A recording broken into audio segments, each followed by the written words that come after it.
Chapter 3574. However, Xiao Yichen could only lament and didn't reveal his emotions. He followed closely behind Alice, lowered his head, and quietly walked into the castle. Would he be able to see Yu soon? Xiao Yichen suddenly felt extremely excited. When he thought of this, he couldn't help but feel uneasy. He didn't know how Yu had changed after not seeing Yu for more than a year. Had he grown taller? Was he still as skinny as before? Would he recognize him when they met? Xiao Yichen clenched his fists tightly, only to feel his palms full of cold sweat. The castle was huge.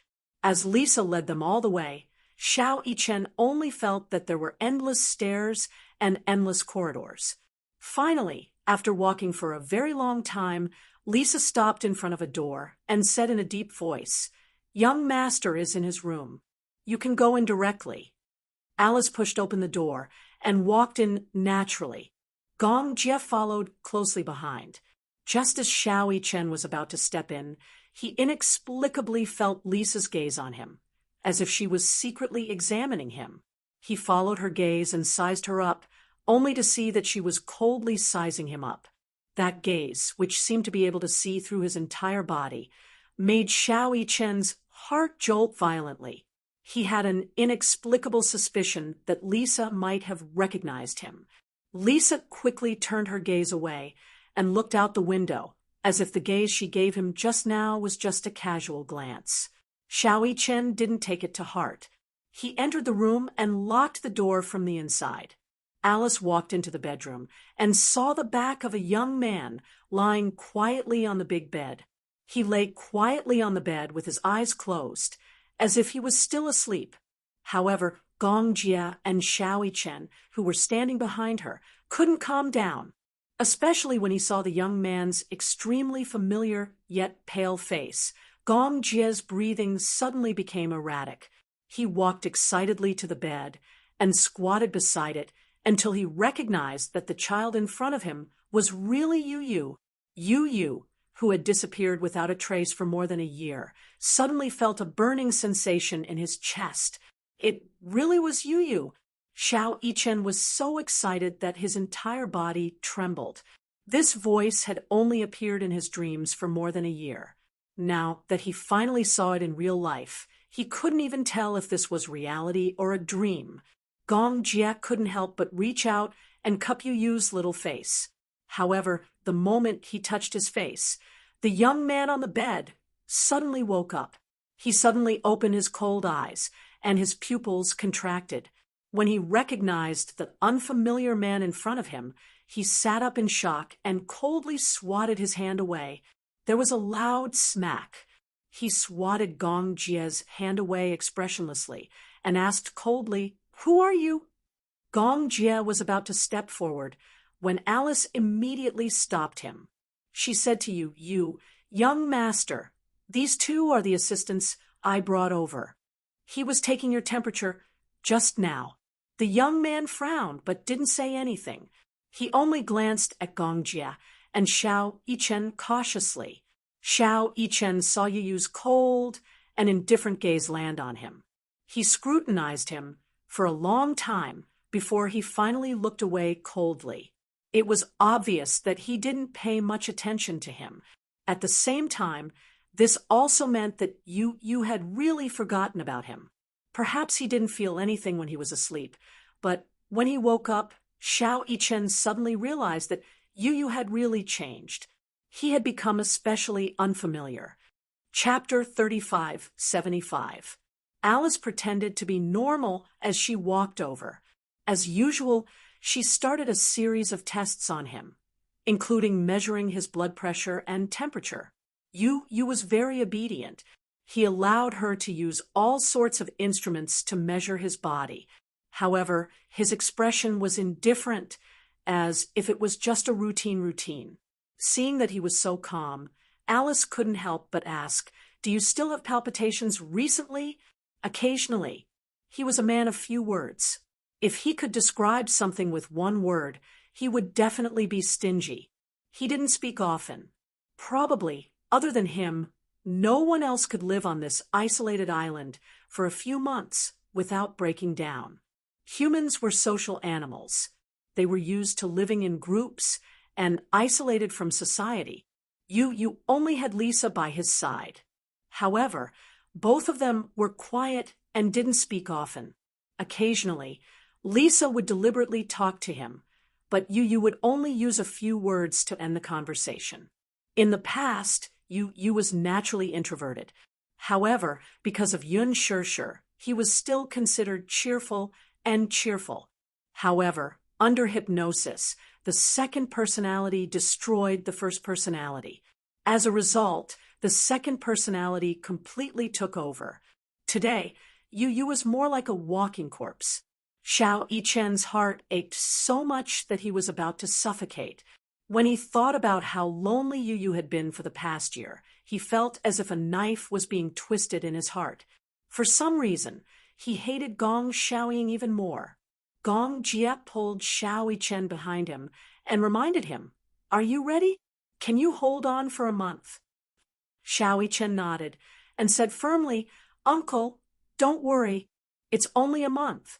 I can still hold on." Gong Jie said coldly, "I'm just afraid that when the time comes, you won't be able to think about Mommy and Yueyao until you cry and snot." Xiao Yichen pouted. "Can I think about them even if I can't see them?" Alice glanced at them and suddenly took out a medicine box. She took out a syringe, opened a medicine bottle, and sucked the medicine into the syringe. According to the plan, she injected Yu with tranquilizers and sleeping pills in place of the original injection. Then, she disguised him as Xiao Yichen and took him away without anyone knowing. Then, he asked Xiao Yichen to stay behind to replace Yu. There were not many people on the island who were close to Yu, so normally no one would notice. Even Lisa could not tell the difference between Xiao Yichen and Yu. Alice held Yu's arm. Just as she was about to inject him, Yu caught a glimpse of the medicine bottle and was shocked to see the table of elements on the bottle. He immediately pushed her needle away. The syringe fell to the ground with a loud thud, and a few drops of medicine spilled out. Alice stared in shock. Yu asked coldly, "What medicine is this?" "This is the medicine that I've been injecting you with before." Yu narrowed his eyes and said mockingly, "The table of elements on the medicine bottle is not what it used to be." He was very observant. In the past, whenever Alice injected him with medicine, he would observe the table of elements on the medicine bottle. Now, the medicine that Alice was about to inject was obviously not the same medicine as before. Moreover, she had brought 2 suspicious people with her this time. In an instant, he became even more vigilant. Yu suddenly opened his mouth and was about to ask Lisa to come in when Gong Jie rushed over and covered his mouth tightly. He warned, "Don't make a sound." Chapter 3576. Yu sized him up coldly. He struggled fiercely, trying to break free from Gong Yichen's grip. Gong Jie saw that he was struggling fiercely, so he used his hand like a knife and slashed the back of his neck. Yu's eyelids fluttered, and he fainted on the bed. Alice was dumbfounded. Xiao Yichen was so shocked that he couldn't close his mouth. He ran to the bed and carried Yu. He opened his eyelids and saw that he had really fainted. He was shocked. "Uncle, you're so cruel. You're so cruel to your own nephew." Gong Jie held his forehead and said with a headache, I didn't do it on purpose. I didn't use too much strength. He won't die. He's just fainted.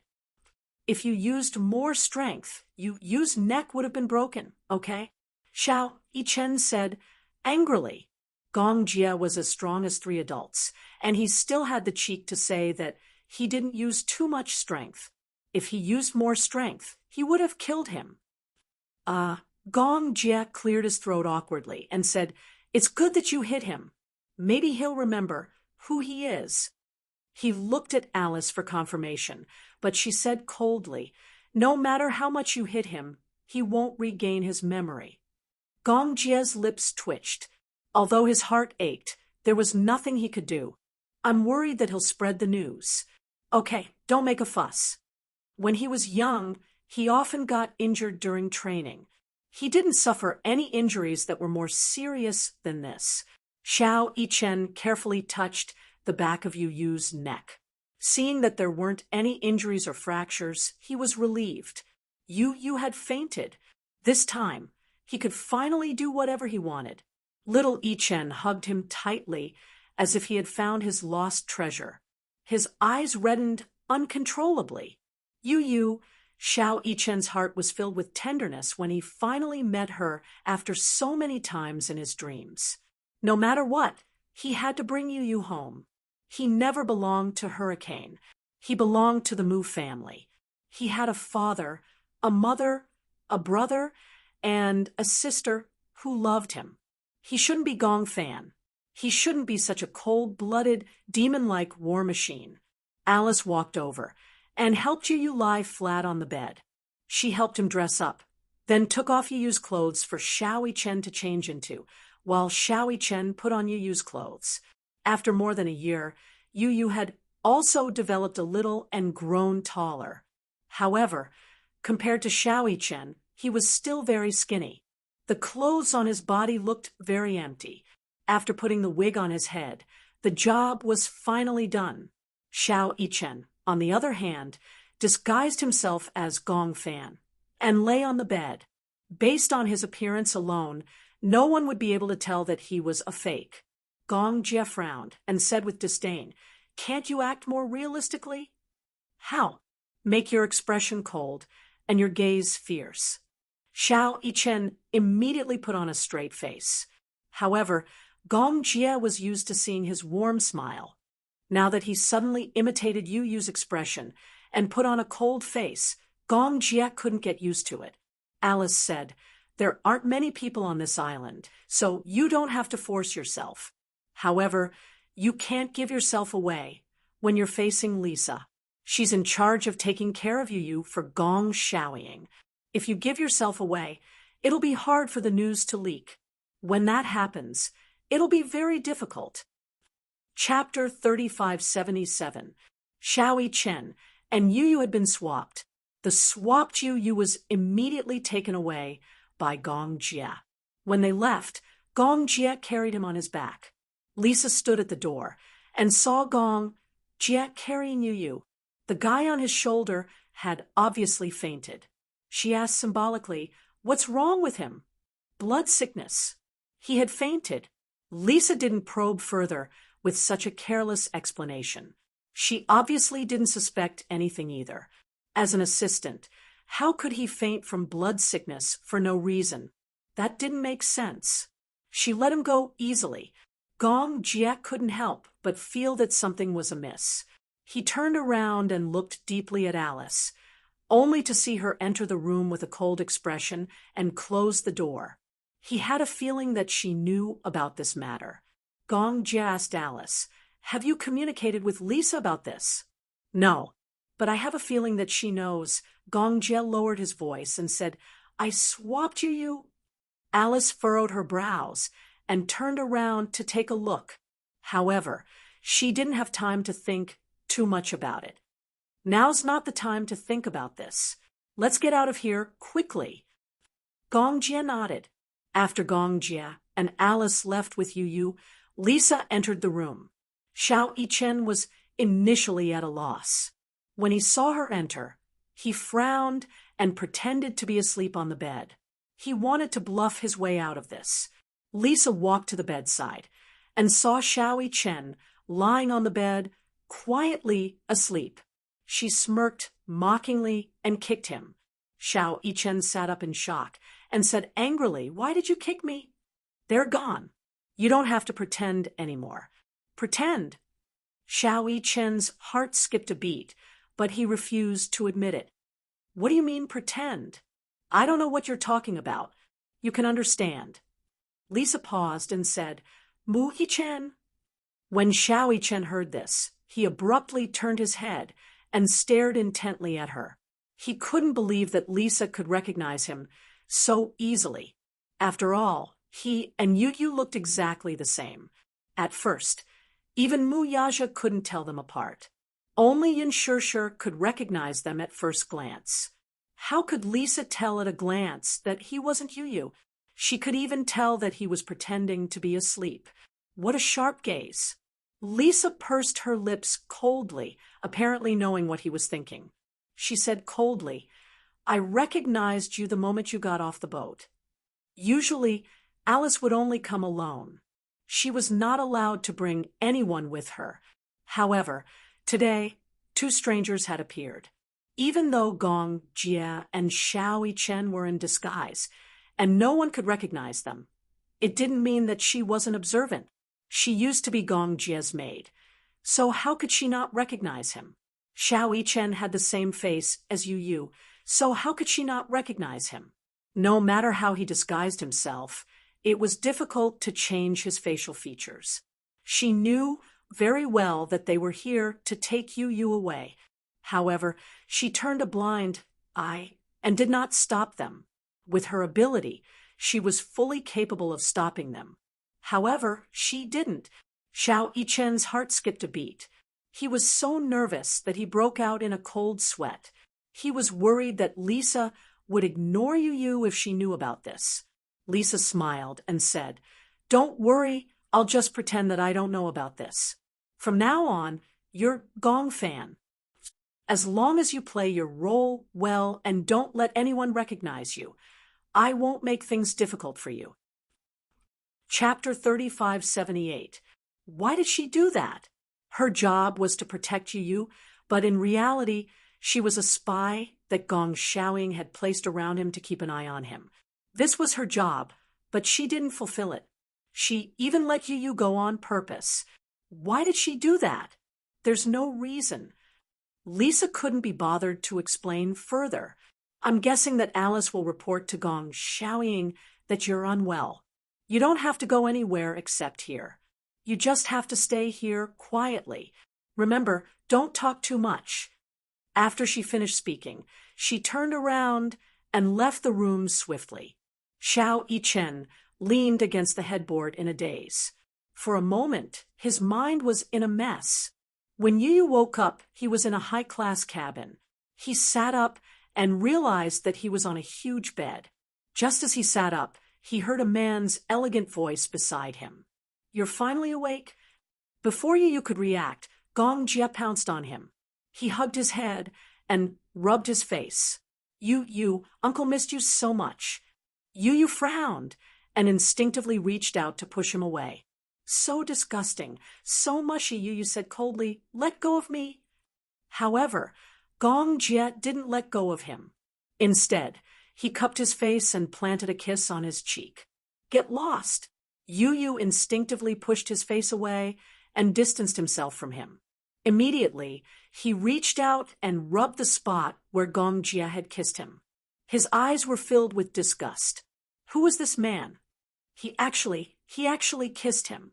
Yu looked up angrily and glared at Gong Jia. "What are you doing?" "Kissing my biological nephew." "Biological nephew?" Yu narrowed his eyes dangerously and asked suspiciously, "Who are you?" Gong Jia said pitifully, You don't tell me you don't even recognize your biological uncle? I'm your uncle, Gong Jia." "Gong Jia?" Yu coldly spat out 3 words. "I don't know you."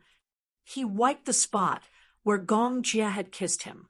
Then he rubbed his hand on the bedsheet forcefully. Gong Jia was traumatized when he saw this. You think I'm dirty?" "Yes, it's dirty," he admitted bluntly in a cold-blooded tone. Gong Jia was speechless. Gong Jia. He really wanted to beat him. In the past, he had never felt that this fellow deserved a beating. Gong Jia inched closer to him and asked angrily, "You really don't recognize me?" "Should I know you?"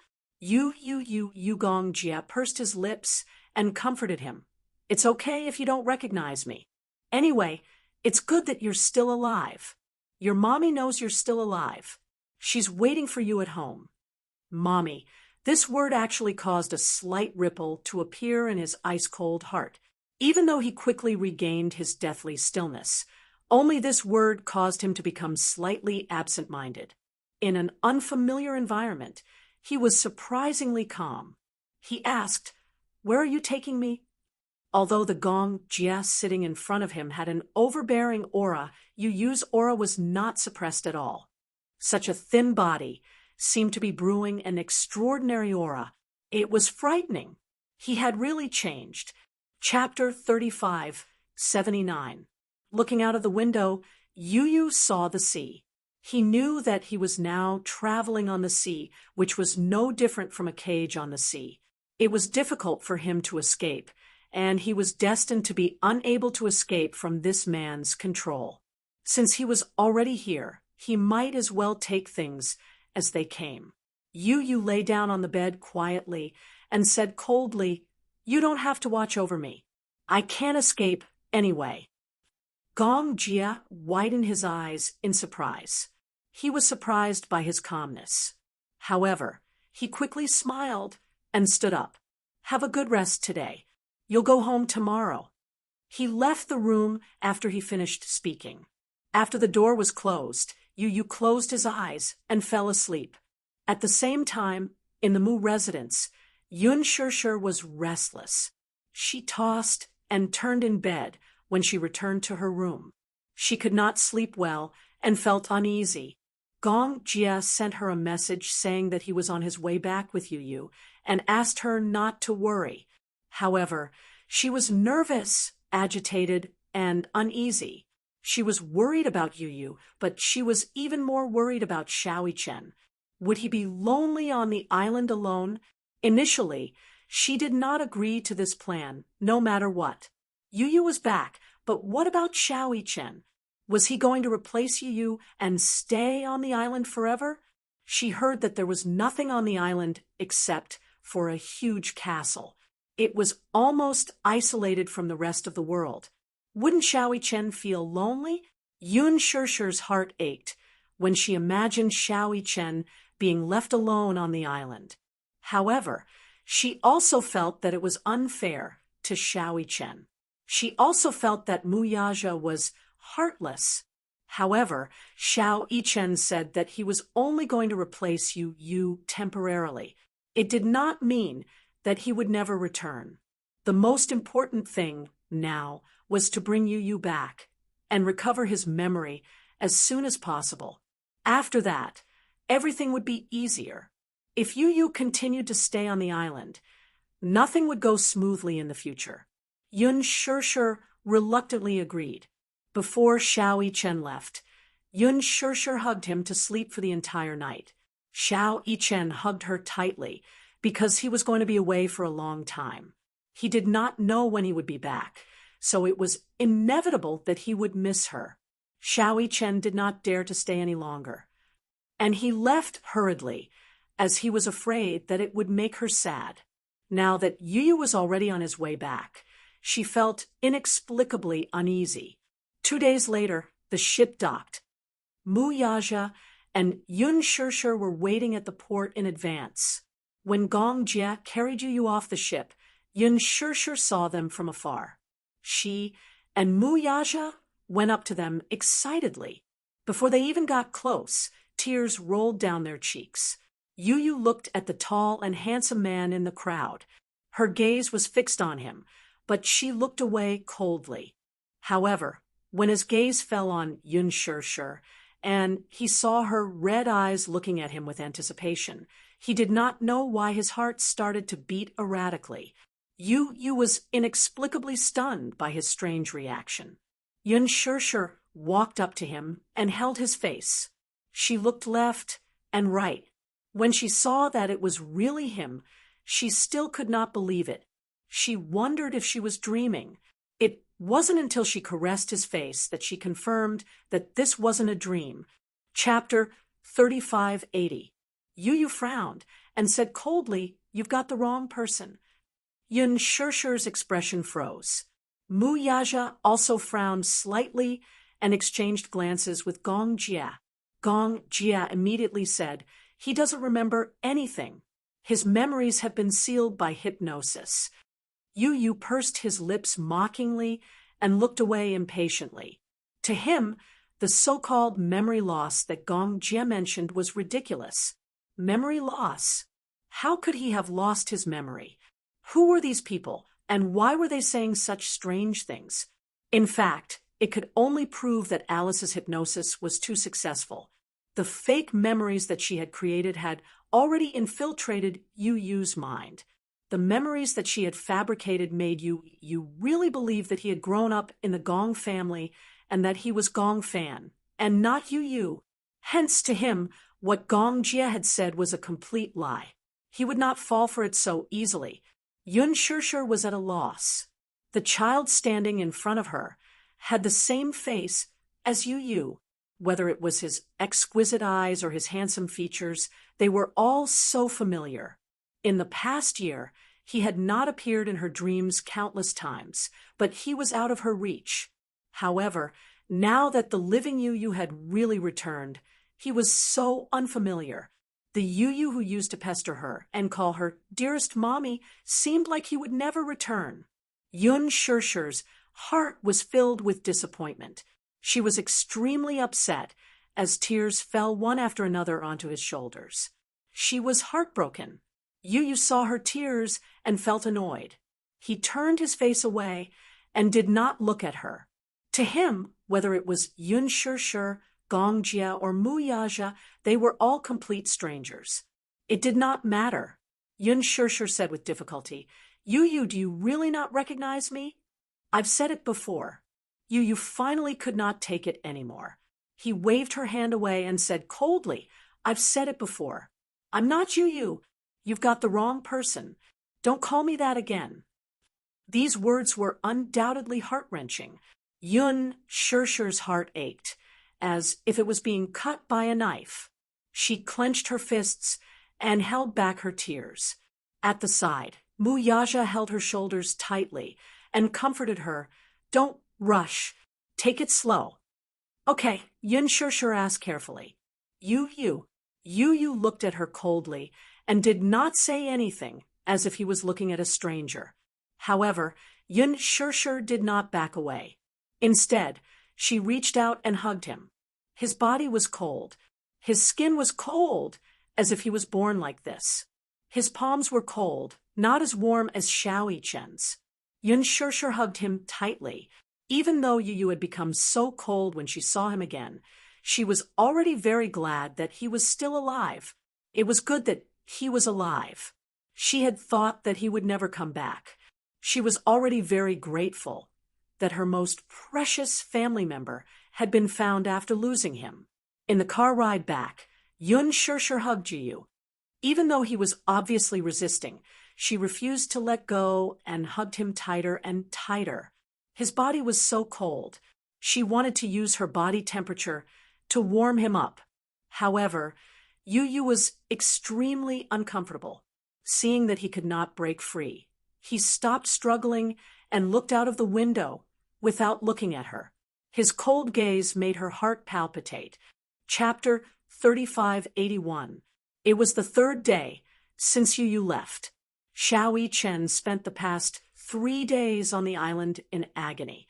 The nutritious meals, oatmeal, fruits, and all sorts of green vegetables were all boiled once and tasteless. There was broccoli in every meal, and his eyes were about to turn green from eating. Xiao Yichen felt like he was about to turn into a rabbit. Every time he sat at the dining table, he felt like he was being tortured. He ate the tasteless vegetables and felt like a rabbit who had nothing left to live for, gnawing on the broccoli resentfully. The problem was that there were so many vegetables, but where was the meat? There was no meat at all. It was no wonder that Yu had become so thin after disappearing for more than a year. God, how could he not be thin? According to Alice's explanation, it was necessary to control the intake of protein due to certain drugs. But it couldn't be that there was no protein at all, right? The worst thing was that there was no rice, no rice, no rice. The most tragic thing needed to be emphasized thrice. Xiao Yichen's stomach was as big as a cow's, and he ate at least 2 bowls of rice per meal. However, there were only side dishes and no rice. Finally, after countless nutritious meals were served, Xiao Yichen's body swayed, and he was on the verge of collapsing. He was so hungry that he felt dizzy. Finally, with a plop, he fell head first into the plate of rice. Meat, meat, Xiao Yichen had a dream. He felt like he was looking at a huge piece of steak that had arms and legs and was running in front of him. As soon as he saw the meat, his eyes turned red. Drooling, he chased after them madly. Just as he was about to grab the meat, Lisa slapped him and woke him up. When Xiao Yichen woke up, he realized that he was in Lisa's arms. He didn't know when, but his saliva had dripped onto her chest. Lisa's face turned green. She said coldly, "You can talk in your sleep?"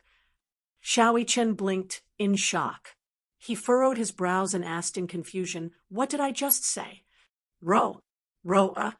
Lisa said strangely, "It's a name." Xiao Yichen pondered for a moment and scratched his head. I dreamt of a piece of meat running in front of me. Lisa's eyes darkened. What? Did his flesh grow legs? Could his dream be any more absurd? Xiao Yichen asked, "Why did I faint?" Lisa said coldly, "Low blood sugar. Low blood sugar." Xiao Yichen sobbed. "I was healthy when I came here, but I've been starved to the point of hypoglycemia." Lisa rolled her eyes. "Who asked you to eat so much?" "I haven't eaten meat in days." On the way here, because they were on the ship, the food was not very good. Originally, they thought that they would be able to eat to their heart's content, but in the end, what greeted them was green food. He was starving to the point of lovesickness. He really wanted to know how Yu had survived the past year. If he doesn't eat meat, won't Yu suffer from hypoglycemia? The medicine that Alice prescribed will help him replenish the effects he needs. It was rare for Lisa to speak so much.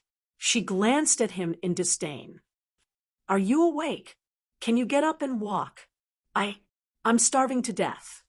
Xiao Yichen said pitifully, "I want to eat meat." "You eat human meat?" Lisa asked.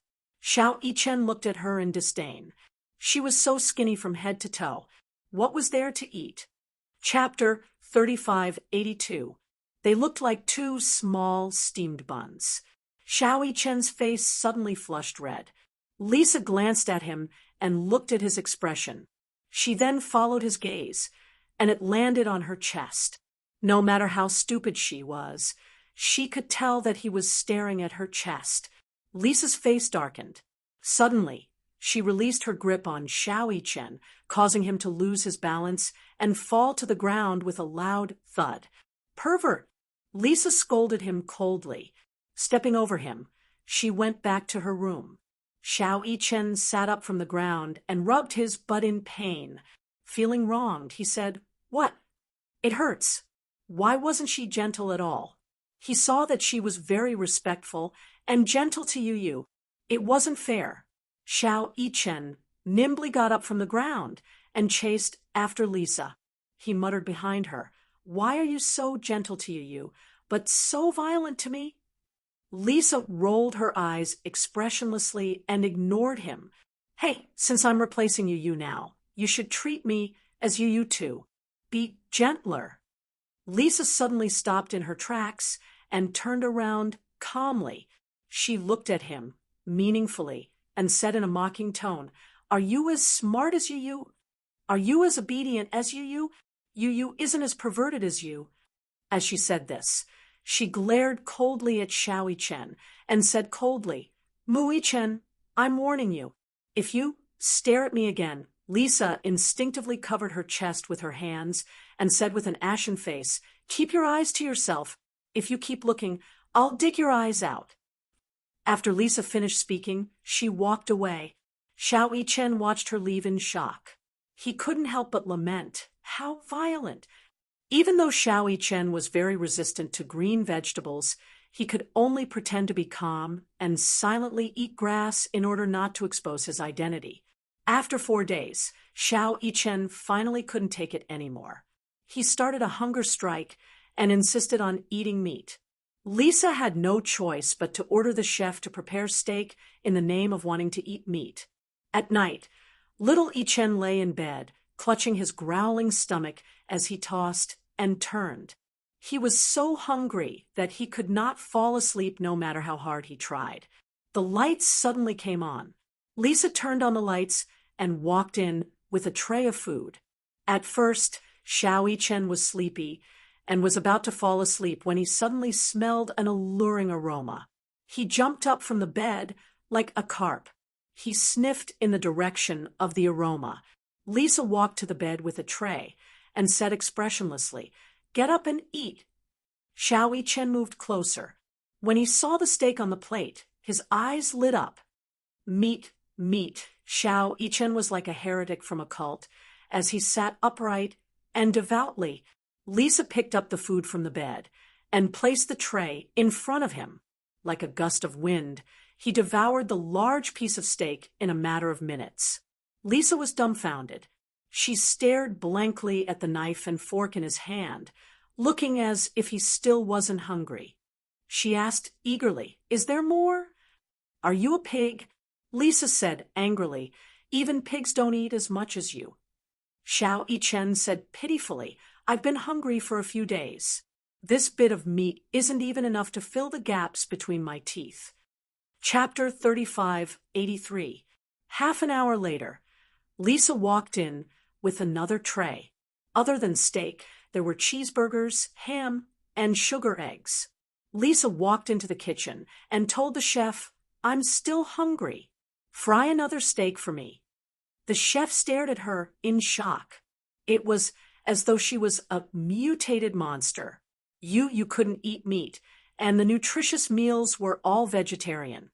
They couldn't eat any protein or fat, so it would be suspicious if Xiao Yichen wanted to eat meat. Hence, Lisa braced herself and said that she wanted to eat. Alas, her appetite was pitifully small and was not even 1/6 of little Yichen's. Hence, when she mentioned that she wanted to have another serving of steak, the chefs looked at her as if they had seen a ghost. "Last meal. There's no more," Lisa warned. Xiao Yichen nodded like he was pounding garlic. He wolfed down the steak and digested the rest of the food. Only then did he feel a little full.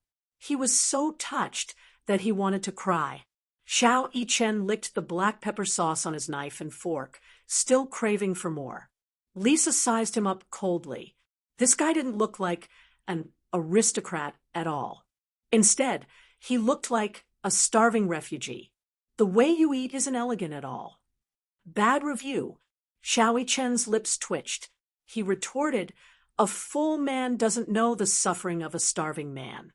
Try starving yourself." "How rare. You didn't even know how to do idioms and basic arithmetic in the past. It's been a while, but you've improved," Xiao Yichen said indignantly. "Who says I don't know how to do arithmetic? Give me the questions, and I'll show you." Lisa mocked. "Do you think I'm as childish as you?" "Humph, I don't think you know how to do arithmetic either." Xiao Yichen sized her up with contempt. "Do you know how to multiply 10 by 10? Lisa looked at him with even more contempt. She asked, "What's 15 multiplied by 78 and divided by 20? Xiao Yichen was speechless. He was dumbfounded. This arithmetic problem wasn't something that could be solved with just fingers. The problem was that even though his arithmetic skills had improved, he still needed to use what Yu had taught him.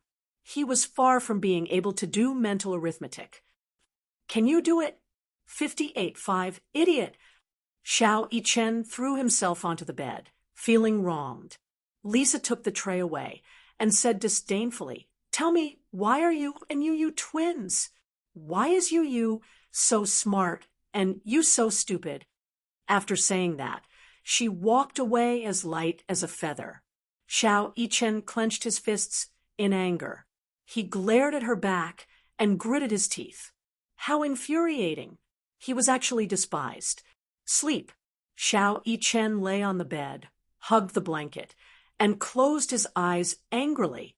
However, Lisa's disdainful gaze kept flashing through his mind. Idiot, idiot, idiot, the demonic voice kept repeating in his ears. Xiao Yichen couldn't take it anymore. He sat up and threw the pillow on the floor.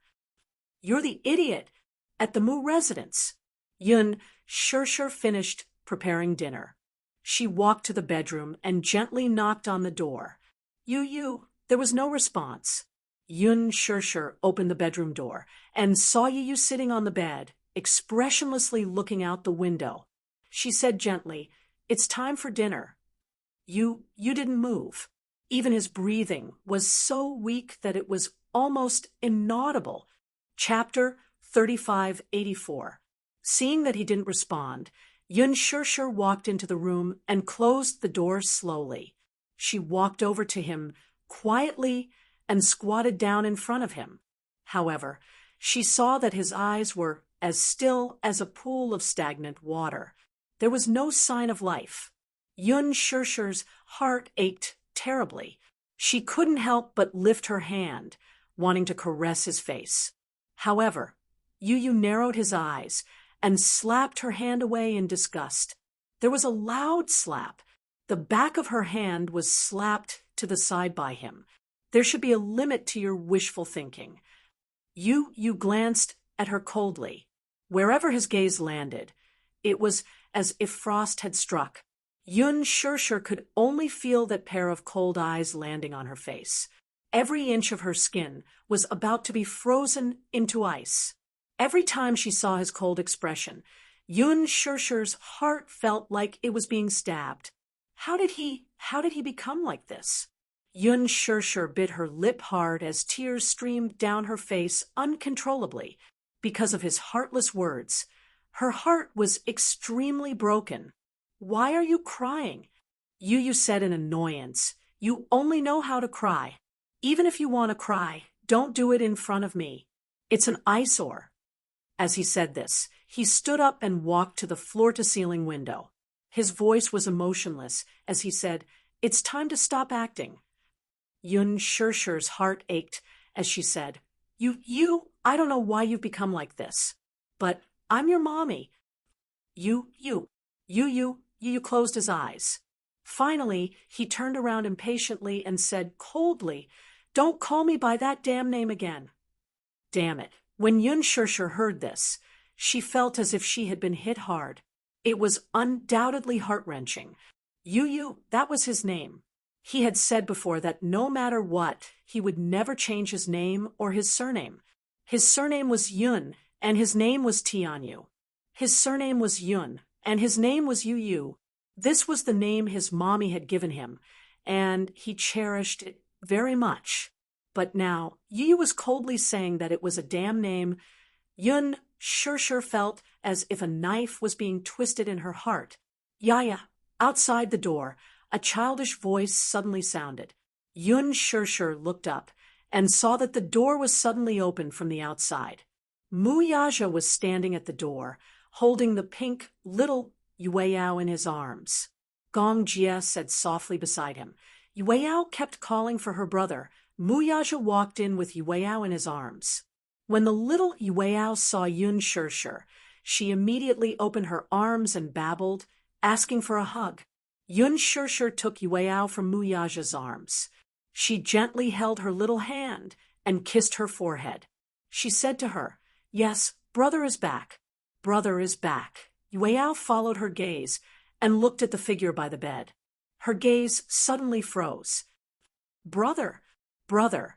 Her young and tender voice was filled with childishness. It was clear and melodious like a wind chime, tinkling and extremely pleasing to the ear. Yu looked back and saw the little fellow in Yun Shirshir's arms. Her skin was as white as snow, and her eyes were big and watery. Her eyelashes were long and curly. Even though she was only 2 years old, her eyebrows were already beginning to take shape. Her facial features were actually somewhat similar to his. He couldn't help but be stunned. Yueyao suddenly stretched out her little hand, raised a finger, and pointed at him. She looked up at Yun Shirshir and opened her little mouth. Brother, brother. Yun Shirshi's eyes couldn't help but sting. She immediately said, Yes, yes, it's brother. It's brother. She still remembered. Chapter 3585. When Yueao saw Yun Shirshi's affirmation, she felt greatly encouraged. She was so excited that she babbled and struggled to get down. Yun Shirshir squatted down and placed her on the ground. Yueao took a step forward and suddenly lost her balance. She fell hard on the ground. However, she didn't seem to feel pain. She clumsily stuck out her butt and got up from the ground. She opened her small hands and walked unsteadily towards Yu. She was wearing the squeaky shoes that Mu Yaja had bought. When she walked, every step she took would make a squeaking sound and shine. In the beginning, Yueao didn't like to walk. She kept pestering Yun Shirshir to carry her. After Yun Shirshir was done carrying her, she would let Xiao Yichen carry her, followed by her daddy. When they went out, they would always carry her in their arms. Even when she was old enough to walk, she didn't like to jump around on the ground. She was extremely quiet. Hence, Mu Yaja bought many pairs of such shoes. The little girl found it extremely novel. Every time she took a step, she would squeak. Hence, she started to walk more diligently. Even though she wasn't walking very smoothly, it was considered very smooth. Little Yueao walked to Yu's side. Seeing that she was about to trip, she hugged Yu's leg tightly and sat on the ground. She hugged Yu like a lazy koala bear. She looked up and smiled foolishly at him. This smile was as if all 3,000 worlds were shining brightly. When she smiled, her two front teeth were as cute as a rabbit's. She was mischievous and cute. Yueao squeaked, Brother, brother. She spoke fluently and clearly. Yu understood her immediately. He turned his face away awkwardly and didn't look at her. Seeing that Yu was ignoring her, Yueao couldn't help but feel aggrieved. She tugged at Yu's trousers with her two little hands. She even wanted to climb up Yu's trousers. She really looked like a koala bear. Just as Yun Shirshir revealed a gratified smile, she saw Yu take a step back and avoid Yueao. Yueao lost her balance and fell to the ground. She sat up and instantly felt unhappy. Her entire little face scrunched up as if she had suffered a great grievance. Brother. She felt so aggrieved that 2 silver beads appeared at the corners of her eyes. She pursed her lips but held it in. When Yun Shirshir saw this, she immediately walked over and wanted to carry Yueao. However, Yueao pushed her away. Even though she was only 2 years old, she had inherited Mu Yaja's stubbornness and aloofness. She stubbornly refused to be carried by Yun Shirshir. She stood up again and staggered towards Yu. Yu widened his eyes in surprise. However, he saw that she had already walked in front of him and was hugging him like a koala bear. Her eyes were full of attachment. Brother. Yueao held back her tears stubbornly and refused to let go. She wanted him to carry her. Yu remained unmoved, but his eyes were flickering fiercely. He turned his face away and didn't look at her anymore. After a long silence, he said word by word, I'm not your brother. Yueao widened her eyes. Obviously, she didn't understand what he said. However, when she saw his resolute expression, she couldn't hold back her aggrieved emotions any longer. Tears rolled down her cheeks. Boo-hoo! Yueao hugged his leg and cried pitifully. Chapter 3586. You used to like her a lot. You kept hugging her and teaching her how to call you brother. Now that she's learned it, you're ignoring her when she calls you that. Yueao pouted pitifully. She cried as she said, Brother is ignoring her. Brother is ignoring her. Yu turned around expressionlessly and said coldly, I'm not interested in playing house with you. So get lost. Yu Yu turned around coldly and sat back on the bed like an ice sculpture. Yun Shirshir carried Yueyao, sighed, and left. The door closed softly. Yu Yu looked back slightly and glanced at the door. His eyes were cold, but there was a flash of absent-mindedness in the depths of his eyes. Yueyao's teary eyes appeared in his mind, and his thoughts became even more chaotic. He fell on the bed, covered himself with the blanket, and closed his eyes. Outside the door, Mu Yaja and Gong Jie looked at Yun Shirshir's disappointed and gloomy face. They looked at each other. Gong Jie said, "Shirshir, don't worry. You didn't mean what he said. He doesn't remember you, and he doesn't remember Yueyao either. It's understandable that he treats you as an enemy." Mu Yaja agreed with Gong Jie and said comfortingly, "Take it slow." "What if," Yun Shirshir said worriedly, "what if he can't remember me for the rest of his life?" "Don't be so pessimistic," Gong Jie said with a headache. "Compared to you, I'm more worried about you." He was worried that she would be disappointed, despaired, upset, and unable to recover from this setback. Yun Shirshir shook her head and said calmly, "No, I won't. I will become stronger. At this time, Yu needs me more. Shao Jie, don't worry." She smiled at him. Gong Jie took Yueyao from her arms. Seeing that she was still sulking with tears hanging from the corners of her eyes, he kissed the corner of her eyes and coaxed, "Yueyao, don't cry. Uncle will carry you." "Uncle." Yueyao threw herself into his arms and wrapped her arms around his neck. Gong Jie was overjoyed. It was rare for Yueyao to be so close to him. She took the initiative to wrap her arms around his neck. He couldn't help but kiss her again and again. He couldn't bear to part with her.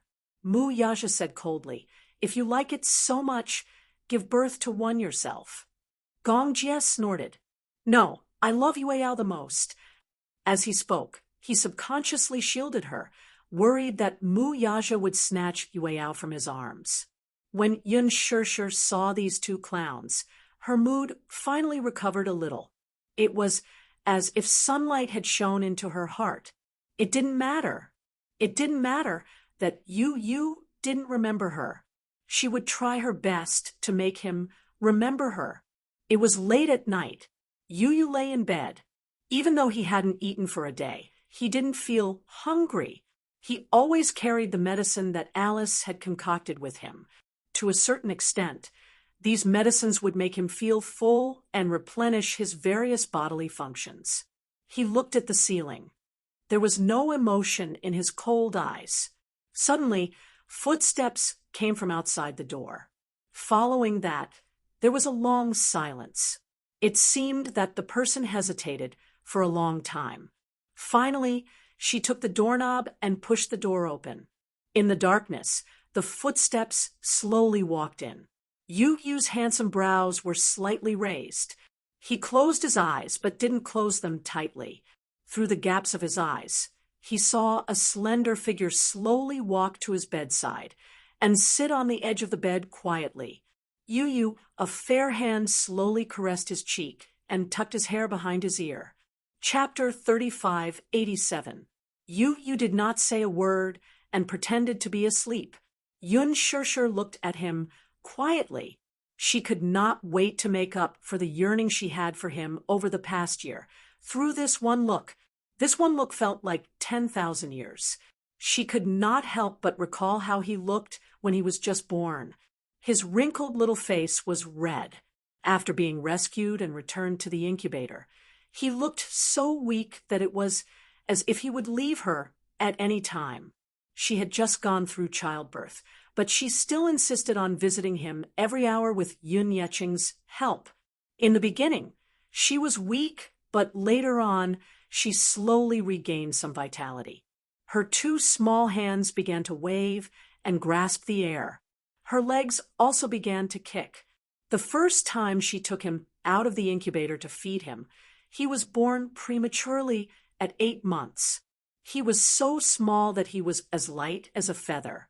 She still remembered the first time he opened his eyes. Those jet-black eyes were like inlaid agates, filled with a lively luster.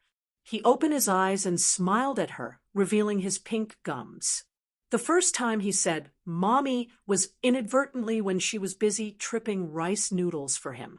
The little guy was playing with his toys when he suddenly said, "Mommy." She turned around in surprise and walked up to him. She asked him to say it again, but he only cared about his toys and smiled at her foolishly. He did not say it again. However, Yun Shirshir was still so excited that she could not calm herself down. God knew how long she had been waiting for this sentence. Every time she taught him how to pronounce it, she would exaggeratedly open her mouth, and he would be amused by her. Gradually, he grew up and became more mischievous. However, at this time, his body was still weak, and he often had to go to the hospital. Thus, throughout the year, the empty ward had become his permanent base. She remembered one time when he was very active and rolled down from the hospital bed. She was so shocked that she rushed over and picked him up. He cried out loud in pain. He rarely cried. Even when he was injected, he was so stubborn that he did not shed a single tear. This fall, however, he cried and hugged her tightly. She coaxed him for a while before he finally stopped crying. He grabbed her clothes and quietly fell asleep. It wasn't until he was 5 years old that his physical condition gradually stabilized. She liked to take him to the park for a walk. Every time she came back at noon, he would obediently prepare lunch and wait for her to come and have lunch together. He didn't know how to cook from the very beginning. At first, when he learned how to cook, the fried rice turned into a black paste. She was so angry that she scolded him and told him not to go into the kitchen without permission. It wasn't because the food he made wasn't delicious, but she was worried that he would cut his hand with a knife at such a young age. What if he accidentally caught fire? She didn't dare imagine what would happen. However, Yu Yu's talent in cooking seemed to be innate. As time passed, the food she cooked became more and more delicious. From Chinese food, to Western food, to Japanese food, to Italian food, it was all very easy for him. She was touched, but her heart ached at the same time. Even if the Yu Yu who knew how to dote on Mommy, the Yu Yu who knew how to do housework, the Yu Yu who knew how to cook, the Yu Yu who knew how to do housework, the Yu Yu who knew how to cook, and the Yu Yu who was very, very capable never came back. It's fine. Chapter 3588. Yun Shirshir hugged his shoulders, and her tears fell uncontrollably onto his face. Whether you remember it or not, you'll always be Mommy's Yu Yu. Mommy really misses you, really, really misses you. It's Mommy's fault. Mommy didn't protect you well. No matter how harsh or heartless you are, Mommy won't blame you. But don't leave Mommy again. Boiling hot tears continuously dripped onto his cheeks and rolled down his cheeks endlessly. She held his face in her hands and gently kissed his forehead. Her tears fell straight onto his eyelashes, slid through his eyes, and trickled down from the corners of his eyes. Yu Yu could only feel his vision becoming blurry. Her tears seemed to flow from her eyes and into his heart. His heart tightened and convulsed inexplicably. He felt as if he was going to suffocate and turn the world upside down. Why was she crying? Don't cry. Her tears made his heart feel like it was going to explode. Why did her tears cause him to lose control of himself? Hearing her sobbing, he suddenly felt a sharp pain in his heart, as if it was going to pierce through his heart. What was going on? What exactly was going on? You suddenly felt a sharp pain in his head. His heart was in a mess, and he couldn't help but frown. When he came back to his senses, he felt Yun Shirshir's body stiffen. He then realized that his arms had unknowingly wrapped around her shoulders. It was as if he had lost control and hugged her uncontrollably. Yu Yu was so shocked that he pushed her away and sat up on the bed. Although he tried to hide it, he couldn't hide the embarrassment that he was showing at this moment. You Yun Shirshir came back to her senses and stared at him in disbelief. Yu Yu's breathing quickened. He stared at her warily and leaned his back against the bed. He said coldly, "Are you done crying?" Yun Shirshir was stunned. His change was so sudden that she was not mentally prepared. When he hugged her just now, she really thought that Yu Yu was back. However, it was just a moment of joy before everything returned to normal. Yu Yu said coldly, "You don't have to show such an expression." He turned his head and looked out the window, deliberately not looking at her lamenting expression. "Yu Yu, do you know why I call you Yu Yu?" Yun Shirshir said, "When you were born prematurely and almost died. I'm glad that God's blessing. You are the best gift to me. That's why I named you Yun Tianyu." "Huh, how interesting. I'll say this one last time. My name is Gong Fan, not Yun Tianyu." As he said that, his head was suddenly felt. He was in pain. The pain. You, she asked worriedly. "What's wrong? You have a headache?" She rushed out of the door in a hurry, found the medicine box, and rummaged through it. Finally, she found the painkillers. Carrying a glass of water, she walked into the room and passed it to him. "This is a painkiller. Take it, and your head won't hurt anymore. Enough. You had a splitting headache and was extremely irritated. The berserk factor in his body was fermenting." He flung her hand away. "Go away." Chapter 3589. The sudden movement caused the two of them to freeze.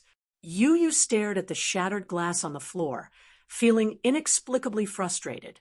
Yun Shirshir lowered her head and stared at the shattered glass.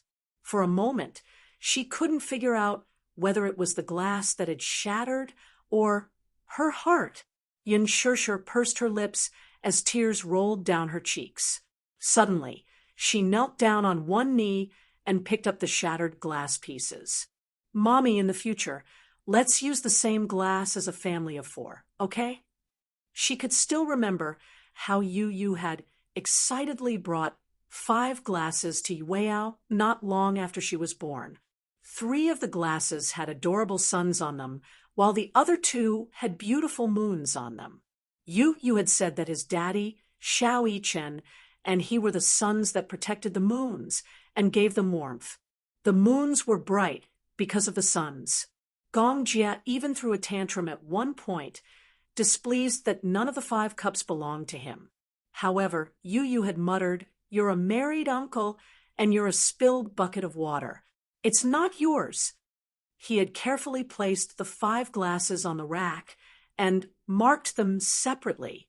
Her tears continued to drip onto the carpet, staining it.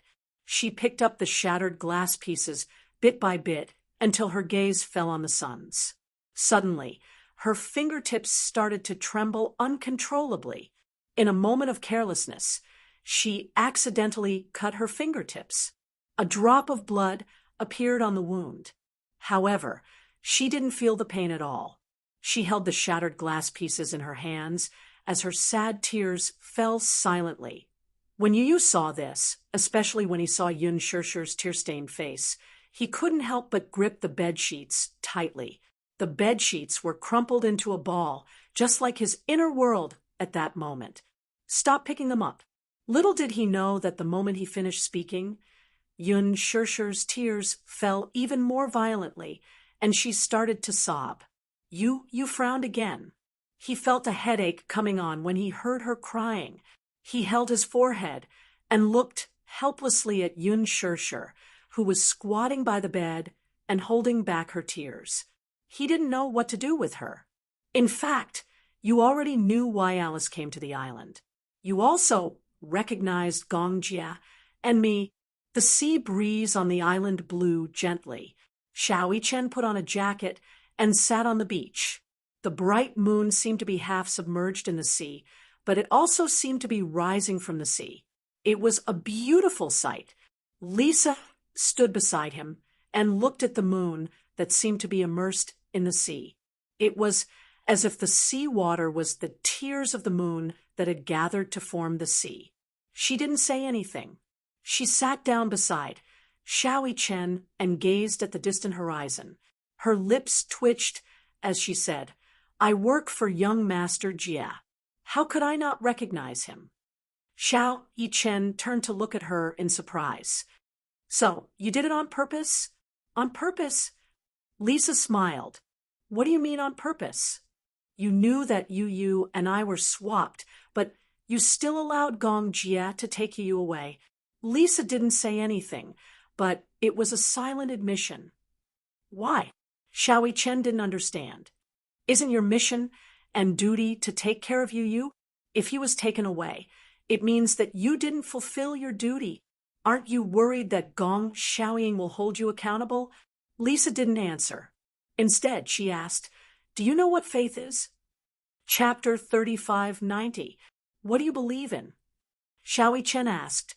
Lisa looked at the moon and narrowed her eyes. She said mockingly, "Belief? I don't have any." Ever since she could remember, her family had been destroyed and her family had died. She and hundreds of other war orphans, like her, had been brought to Atlanta Island. On Atlanta Island, there was a fearsome assassin organization. Every year, they would recruit war orphans or refugees of different skin colors, ages, and genders from all over the world. Hundreds of children were locked up in a huge cage. They were only given a bowl of rice and a glass of water. Hundreds of children were only given a bowl of rice and a glass of water. Every child was hungry. What did this mean? This meant that even if they wanted to eat a mouthful of rice, they would have to face hundreds of children fighting each other. If they were hungry, they would only be given a bowl of rice. If they were thirsty, they would have a glass of water. In order to fill their stomachs and survive, the children would start to fight each other. Some were born weak and unwilling to fight. In the end, they could only starve to death. Most of the children would fight with their lives. Everyone wanted to live. No one was an exception. She was the same. At that time, her belief was that she did not want to go hungry. In the beginning, she was unable to recover from the setback. She was weak and could not compete with the children who formed cliques. However, hunger was like a beast. Once hungry, the primitive hunting instinct in her body would be fully activated. She started to fight and snatch, gradually, from a mouthful of water to a mouthful of rice, until she could snatch half a bowl of rice and half a glass of water. Gradually, many children starved to death. Corpses were constantly being dragged away from the cage. However, the other children did not dare to leave the cage. They were like livestock in captivity. Later, a bowl of rice became half a bowl of rice, and a glass of water became half a glass of water. Eventually, they stopped eating and drinking. At that time, many children had already gone crazy. They were all brought from war-torn lands. Some were even natives. They did not have the concept of law and did not have the principle of killing or not killing. They only wanted to live. When they were hungry and uncomfortable, they wanted to eat. When there was no food, even if they gnawed the flesh of a living person, they would still devour it. Children who were unwilling to eat became living prey. At this time, it was necessary to resist those children who formed cliques. In the end, Lisa and the other children survived, but at that time, all the children were on the verge of death. She was not surprised. The moment she crawled out of the rope, she naively thought, was she finally free? The belief then was to live in this warm sunshine. However, after the children were brought out, they were immediately sent to the next round of devil training. The so-called devil training was hellish.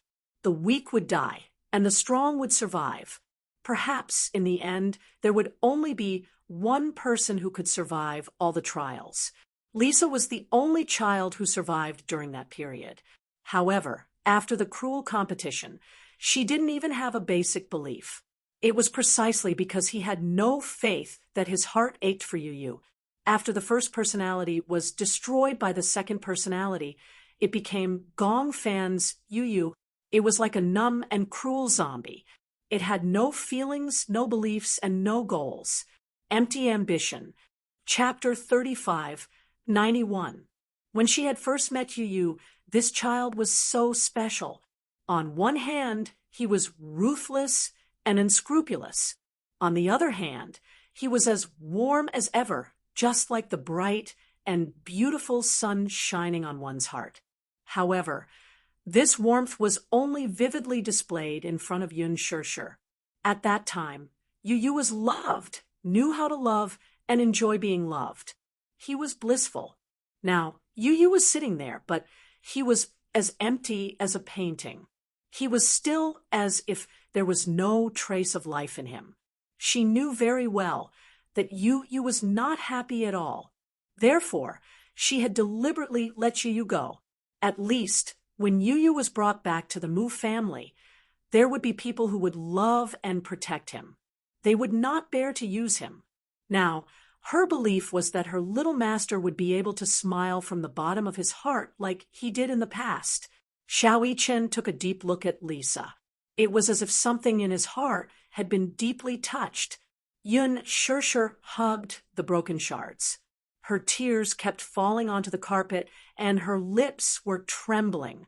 She did not even notice that the shards had cut her palms and blood was seeping out. Yu casually switched on the wall lamp and saw the tears on her face clearly. At that moment, he did not know what to do. In the past, he had never felt so helpless. Now that he was faced with such a sad woman, it was as if there was an invisible hand mercilessly tearing his heart into pieces. He suddenly blurted out, "All right, don't cry." However, Yun Shirshir was unmoved. When she thought of the 5 cups that Yu had bought, and one of them was missing, she was so sad that tears kept falling. "Don't cry." Yu threw the table lamp on the floor in frustration. He did not know how to stop her tears, let alone how to comfort her. He only knew that when he saw her tears, his heart would also hurt. When he saw her sad, he would also feel very sad. Yun Shirshir looked up and saw Yu's impatient expression. She then stood up and left with the shards in her arms. Not long after, she came back in again. Wearing gloves and a vacuum cleaner, she cleaned up all the shards on the carpet. You should sleep early." After Yun Shirshir finished speaking, she awkwardly wiped her tears and left the room. Yu looked in the direction of the closed door. She could not help but feel a little dazed. He lay down on the bed, but he could no longer fall asleep. He opened his eyes and stared at the ceiling. No matter what, it was difficult for him to fall asleep. He suddenly sat up and got off the bed. He opened the door and walked to the living room. This was the first time he walked out of his room since he returned to the Mu family. On the table in the living room, there were a few pieces of paper towels. On the paper towels, there were a few pieces that formed a sun. Yun Shirshir couldn't bear to throw it away, so she pieced the pieces together. Yu glanced at it, and his heart seemed to be in turmoil. He turned around and looked around. Suddenly, he saw a few white blankets on the cupboard beside the table. He frowned and walked over as if he was possessed by gods and demons. Yu took the quilts and walked into the room. He sat in front of the study table and casually opened the drawer. There were a few boxes of paints in the drawer. He squeezed the paints into the palette, picked up a pen, and dipped it in the paints. Then, he slowly drew a circle on the surface of the empty cup. Yu suddenly realized that he was doing something childish. He frowned and put the cup on the table with a look of disgust. He turned around and was about to go to bed. Chapter 3592. In his mind, he couldn't help but recall Yun Shirshir's misty, teary eyes. His heart was in a mess. Yu looked at the cup on the table and hesitated. Finally, he sat back down. The next day, Yun Shirshir walked to the room door and knocked gently, but there was no response. She pushed the door open and walked in. She saw Yu wrapped in the blanket on the bed, still sleeping. She walked to the bedside, quietly. She was worried that she would wake him up, so her footsteps were light and slow. As she walked past the study table, her gaze was attracted by a cup on the table. Yun Shirshir followed his gaze. She remembered that this cup was used to serve guests. Why was it placed here? She casually picked up the cup, but from the corner of her eye, she caught a glimpse of the neatly packed paints and brushes, as well as the unwashed color palette. She couldn't help but be startled, and slowly turned the cup over. On the other side, there was an exquisite, simple drawing on the white surface of the cup. There was a small sun drawn on the cup. Although the strokes were simple, the drawing was exquisite. It was exactly the same as the sun on the cup that Yu had bought previously. Yun Shirshir's heart skipped a beat. This was drawn by Yu. It was unbelievable. Yun Shirshir looked at the bed. Yu was still sleeping. He was curled up under the blanket and sleeping soundly. Her gaze fell on the cup again. The sun on the cup had been drawn for a long time, and the paint had dried up. She felt warmth in her heart, as if the sun was shining on her. This was drawn by Yu. Could it be that he had drawn a new cup because he had accidentally broken the cup yesterday? Yun Shirshir was extremely touched at this thought. She held the cup lovingly. She left the room with the cup in her arms. In the living room, Muyaja was cleaning up the table. When he woke up in the morning, he saw the broken cup on the table. Yun Shirshir pieced the sun together. He knew in his heart that Yu must have upset him again last night.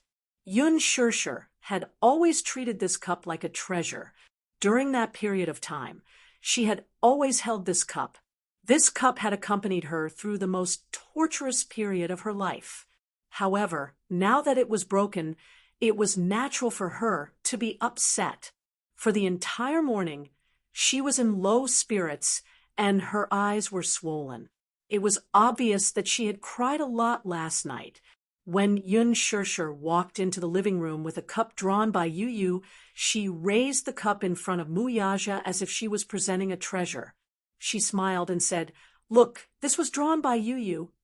Muyaja couldn't help but be surprised. He took the cup from her hand.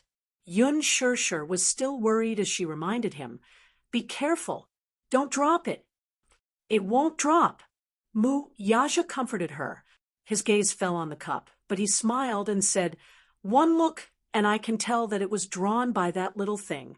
Do you think that Yu drew this cup because he saw me sad? So that's probably it.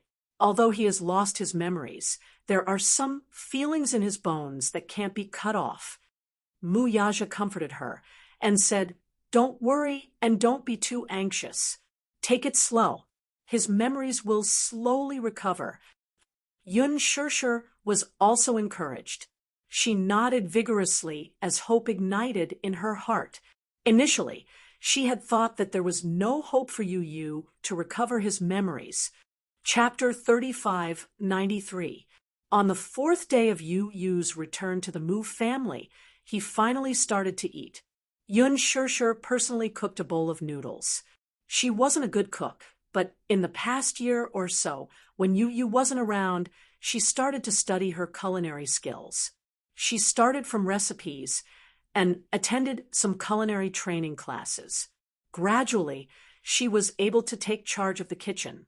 She brought the bowl of noodles into the room.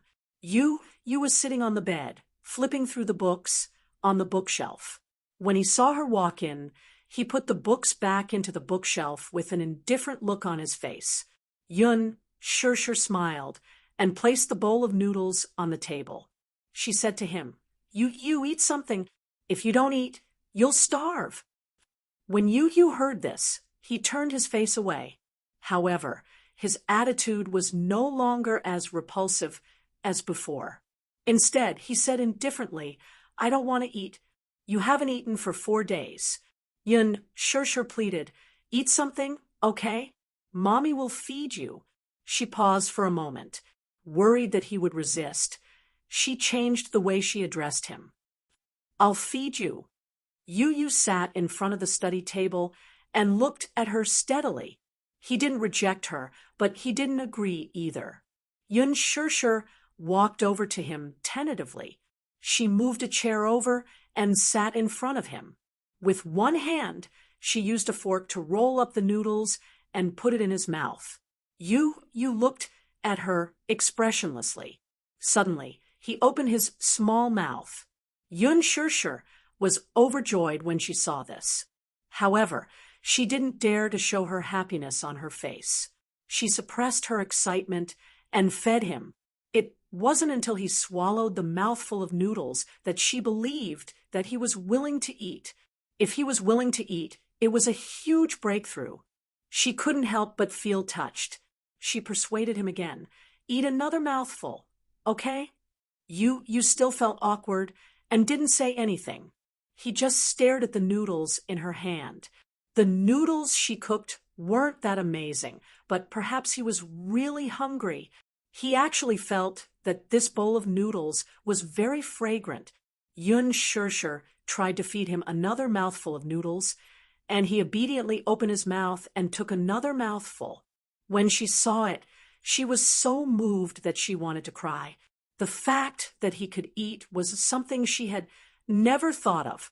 She even thought that if he was still unwilling to eat, she would really be at her wit's end. At that time, she would have no choice but to forcibly inject him with a nutrient solution. Now that he was willing to eat, Yun Shirshir was greatly gratified. After what happened last night, the little fellow was no longer so resistant. The little guy finished the bowl full of noodles. Yun Shirshir tried to feed him a few mouthfuls of soup, and Yu drank it obediently. As long as she fed him, he would no longer refuse. When Yun Shirshir walked out of the room with the empty bowl, Gong Jia came over. When he saw the empty bowl, he was a little suspicious. "Is he willing to eat?" Yun Shirshir nodded agitatedly. Yes, this bowl of noodles was all eaten by him. "Oh my God!" Gong Jia widened his eyes in disbelief. "He's finally willing to eat. It's just that his attitude towards me is still so cold." When he opened his mouth to eat the noodles, she even suspected that he had finally regained his memory. However, when she took the bowl of noodles and left the room, his back was still facing her coldly. He didn't even look at her once. She then realized that if he had really regained his memory, Yu wouldn't treat her so coldly. Chapter 35:94. At night, when Yun Shirshir finished cooking the noodles, Gong Jia volunteered to bring it into the room. Yun Shirshir was a little hesitant, but Gong Jia said coquettishly, "Shirshir, let me, as your uncle, perform a little." "All right." Gong Jia took the bowl of noodles from her hands. Yun Shirshir cautioned him carefully. "Be careful, it's hot." Hence, Gong Jia carried the bowl of noodles into the room. However, within a few minutes, the sound of porcelain shattering could be heard from the room. Yun Shirshir and Mu Yaja heard the commotion and stood up in shock. They rushed into the room, only to see Gong Jia standing at the side with a stunned expression. Yu was sitting on the bed, and the floor was littered with broken bowls and soup. It was a complete mess. Gong Jia turned his head innocently and glanced at Yun Shirshir bitterly. He mouthed, "Yu is so fierce." It turned out that when he carried the bowl of noodles into the room, Yu heard the door open and thought that it was Yun Shirshir. He sat up on the bed and saw that it was Gong Jia. When he carried the bowl of noodles in front of him and was about to feed him, Yu waved his hand coldly and knocked the bowl of noodles out of his hand onto the floor. After Yun Shirshir cleaned up the mess on the floor, the three of them left the room. Gong Jia looked sad and lonely. "Why did he knock over your bowl of noodles?" Yun Shirshir found it unbelievable. "What did you say?" Gong Jia said sadly, "I just brought it in and didn't say anything, but he knocked over my bowl of noodles." As he said this, he crossed his arms and said angrily, "That's too much." "How could it be?" Muyaja said. "Maybe it's because you're not likable as an uncle." Gong Jia was speechless. He was speechless. He said provocatively, "Brother-in-law, that means you're very confident. That kid must have knocked over the bowl of noodles that you brought in." Muyaja said confidently, "How is that possible? That is my son." Gong Jia said, "Try it then." "I'll give it a try then." Muyaja cooked the noodles and brought them in. Gong Jia stood at the door and started counting down.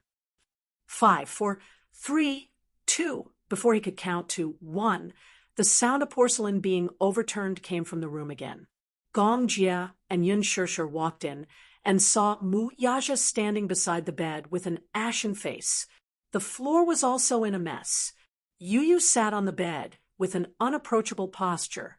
His face was as cold as ever.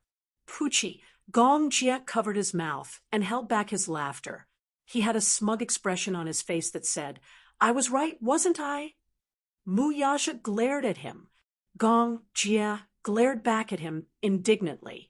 Yun Shishir immediately said to Gong Jia, "Go out first." "Sister, go out." Gong Jia left the room, feeling wronged. Yun Shishir then said to Muyaja, "You go out too." Muyaja looked like he wanted to say something, but he didn't. Instead, he left the room. Yun Shishir cleaned up the mess on the floor, cooked another bowl of noodles, and brought it into the room.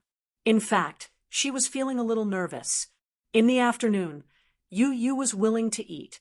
Perhaps he was really starving. She didn't know if there would be a second time.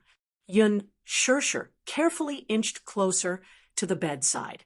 Yu, who was leaning against the headboard, stared at her expressionlessly with a cold look on his face. She probed, "Eat something, okay?" Yu didn't say a word and just looked at her silently. Chapter 35, 95. The noodles have just been cooked and are still warm. As she said this, she lifted a mouthful of noodles and cautiously brought it to his mouth. Yu's gaze fell on the bowl of noodles, and he suddenly raised his hand. Yun Shishir thought that he was going to knock the bowl over, and instinctively retracted her hand. However, she saw him suddenly straighten the bowl of noodles. It turned out that her bowl of noodles was tilted to one side, and was about to spill out. Yun Shishir's anxious heart then calmed down a little. However, she saw that Yu obediently ate a mouthful of noodles and didn't show any signs of resistance. She was so excited that her hands were trembling. She had never expected that Yu would really accept her. If it weren't for Muyaja and Gong Jia, she would have thought that Yu was only eating because he was hungry. However, when Gong Jia and Muyaja came in, Yu had knocked over the bowls in their hands. However, when she fed him, he didn't show any signs of resistance. Instead, he obediently ate a mouthful of noodles. Had he accepted her from the bottom of his heart, Yun Shishir was greatly encouraged. Even though he still didn't say anything and still looked cold, he didn't even look at her. However, his willingness to eat what she fed him made Yun Shishir's originally gloomy heart gradually brighten up. Halfway through the noodles, he lowered his head and refused to eat any more. Yun Shishir persuaded again. You eat another mouthful. If you only eat this little, you'll be hungry at night." Yu looked at her deeply. After a long time, he finally relented and ate another mouthful. When he finished the noodles, Yun Shishir asked him if he wanted some soup. He shook his head. However, she looked very surprised. Wouldn't he choke if he only ate noodles? However, she was already very touched when he finished the noodles, so she didn't ask for more. When she was about to clear the bowl, she asked, "Is it good?" Initially, she thought that he would remain silent like before. However, Yu suddenly opened his mouth and said coldly, "It tastes awful." Yun Shishir was shocked. She picked up the bowl and drank a mouthful of soup. It was so salty that she frowned. So salty? How could he eat it? Yun sure felt a little guilty. It took a lot of willpower for him to finish all the noodles that tasted so bad. She could not help but laugh. She looked at Yu and said in embarrassment, "It's so disgusting. It must have been hard on you." Yu looked at her and smiled. She was stunned. When she smiled, she was very beautiful and charming. Especially, it made him feel an inexplicable warmth. It was like the most difficult sunlight in winter. His cold and stiff lips couldn't help but relax a little. However, when Yun Shirshir looked at him again, he resumed his cold expression. He looked away and didn't want to look at her again. When Yun Shirshir walked out with the bowl of noodles, Muyaja and Gong Jia gathered around. When they saw that there was only soup left in the bowl, they were so shocked that they couldn't close their mouths. "He ate it all." "Yeah," Gong Jia immediately said unhappily, "that's not fair. Why did this fellow knock over our bowls when brother-in-law and I brought the noodles in?" Muyaja couldn't hold it in anymore. He glared at him and said, "Shut up." Gong Jia said, "That's the truth." Muyaja changed the topic. "In any case, it's a good thing that he's willing to eat, no matter who feeds him." Yun Shirshir nodded. There were tears in her eyes. She immediately wiped them away with her fingers and smiled. This meant that Yu had started to accept her. This was indeed an amazing breakthrough. Chapter 3596. She felt warm inside. She had accidentally spilled a lot of salt when she was cooking the noodles. Even so, he still finished all the noodles. As she thought of this, she felt both guilty and warm at the same time. Yun Shirshir carried the new clothes into the room. Yu was already lying down. When he saw her enter, he turned around and looked at her warily. He slowly sat up on the bed. Yun Shirshir smiled and said, "Let me help you bathe, okay?" Yu narrowed his eyes and frowned, but he still didn't say a word. Since he didn't say anything, Yun Shirshir took it as a silent agreement. She walked to the bed and reached out to carry him. However, Yu shrunk his shoulders and tried to avoid her. Yun Shirshir picked him up at once. They hadn't seen each other for more than a year. He had grown taller and heavier than before. Carrying him was starting to take some effort. Yu instinctively wrapped his arms around her neck and looked angry. "What are you doing?" "I'm carrying you to the bathroom." Yun Shirshir pretended to sniff his body and said teasingly, "How many days has it been since you last bathed? Don't you feel that you stink?" Yu's face turned strangely red. Yun Shirshir continued, "I remember that you have a serious obsession with cleanliness. You'll go crazy if you don't bathe for a day. Now, you don't care about cleanliness that much?" Yu flew into a rage out of humiliation. He glared at her and said, "Shut up. Let go." Yun Shirshir became bolder. She didn't let go of him and carried him to the bathroom. The bathtub was already filled with water.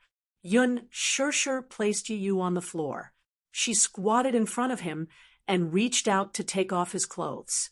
However, Yu turned his back to her and held his shirt tightly, not allowing her to touch him. Yun Shirshir didn't know whether to laugh or cry. Was this guy being shy? Perhaps, after growing up, some men and women began to have different thoughts. In the past, Yu loved it when mommy bathed you. Why are you so shy now? Yun Shirshir held back her laughter and turned his body around, only to see that he had a death grip on her collar, preventing her from unbuttoning his shirt. After holding it in for a while, he squeezed out 3 words, "Get out." "What? Are you shy?" Yun Shirshir teased. "Which part of your body haven't I seen before?" As she spoke, she began to unbutton his shirt. Yu was so frightened that she took a few steps back until she was forced into a corner. With no way out, she widened her eyes in shock and warned again, "Don't touch me." Her shocked and angry expression was like that of an innocent woman who had been violated. That can't be, right? She used to bathe him too. However, at that time, in order to train him to be independent, she had always let him wash by himself. You had even been a little reluctant. Later, when Muyaja bathed him, he had complained that Muyaja wasn't gentle at all and always hurt him. Yun Shirshir was amused. Even though Yu had struggled, she still unbuttoned his shirt without a word. You couldn't resist at all. He allowed her to take off his clothes and carry him into the bathtub. He curled up in a corner, his whole body submerged in the water, only half of his face above the water. His vigilant eyes were on her, full of resistance. He didn't want her to bathe him. He didn't like to be touched by the opposite sex. Yun Shirshir knew that he was shy. As she smiled, she squeezed the shower gel into the shower gel, grabbed one of his arms, and started to scrub it carefully. The moment she touched him, Yu's body instantly froze like a rock, and he didn't move at all. Chapter 35:97. The bathroom was foggy. Gradually, Yu relaxed. His muscles were no longer as tense as before. He allowed Yun Shirshir to rub the foam on his body. Her technique was very gentle and light. As the foam rubbed on his body, his muscles and bones relaxed involuntarily. Yun Shirshir then applied shampoo on his hair. She was very careful and did not let any of the foam into his eyes. You could not help but fall into a daze for a long time because of her gentle technique. After the shower, Yun Shirshir carried Yu onto the absorbent mat. Then she wrapped the large bathrobe around him and wiped his body. Yu remained silent. However, he did not show any strong resistance. He was slowly accepting her. When she thought of this, Yun Shirshir's heart was filled with warmth. She firmly believed that his memories would be erased. However, some blood ties could not be erased no matter what. She believed that Yu would definitely recover. Yun Shirshir carried Yu into the room. However, she was not in a hurry to leave. Instead, she took out a thick stack of fairy tale books from the bedside table. In the past, Yu loved it when she read him bedtime stories. When he was not around, these fairy tale books were secretly kept by Xiao Chen. Yun Shirshir thought that these books had been thrown away. She was sad for a long time. Then she went to the bookstore and bought many more fairy tale books. She placed them on the bedside table in Yu's room. Every time a new fairy tale book was released, she would buy all of them. Yu looked at the fairy tale books in her hands strangely. His gaze was filled with doubt. You don't remember? In the past, you loved it when Mommy read you fairy tales. Yun Shirshir flipped to a page. The first story was Andersen's fairy tale, The Daughter of the Sea. Her fingertips gently ran over the words.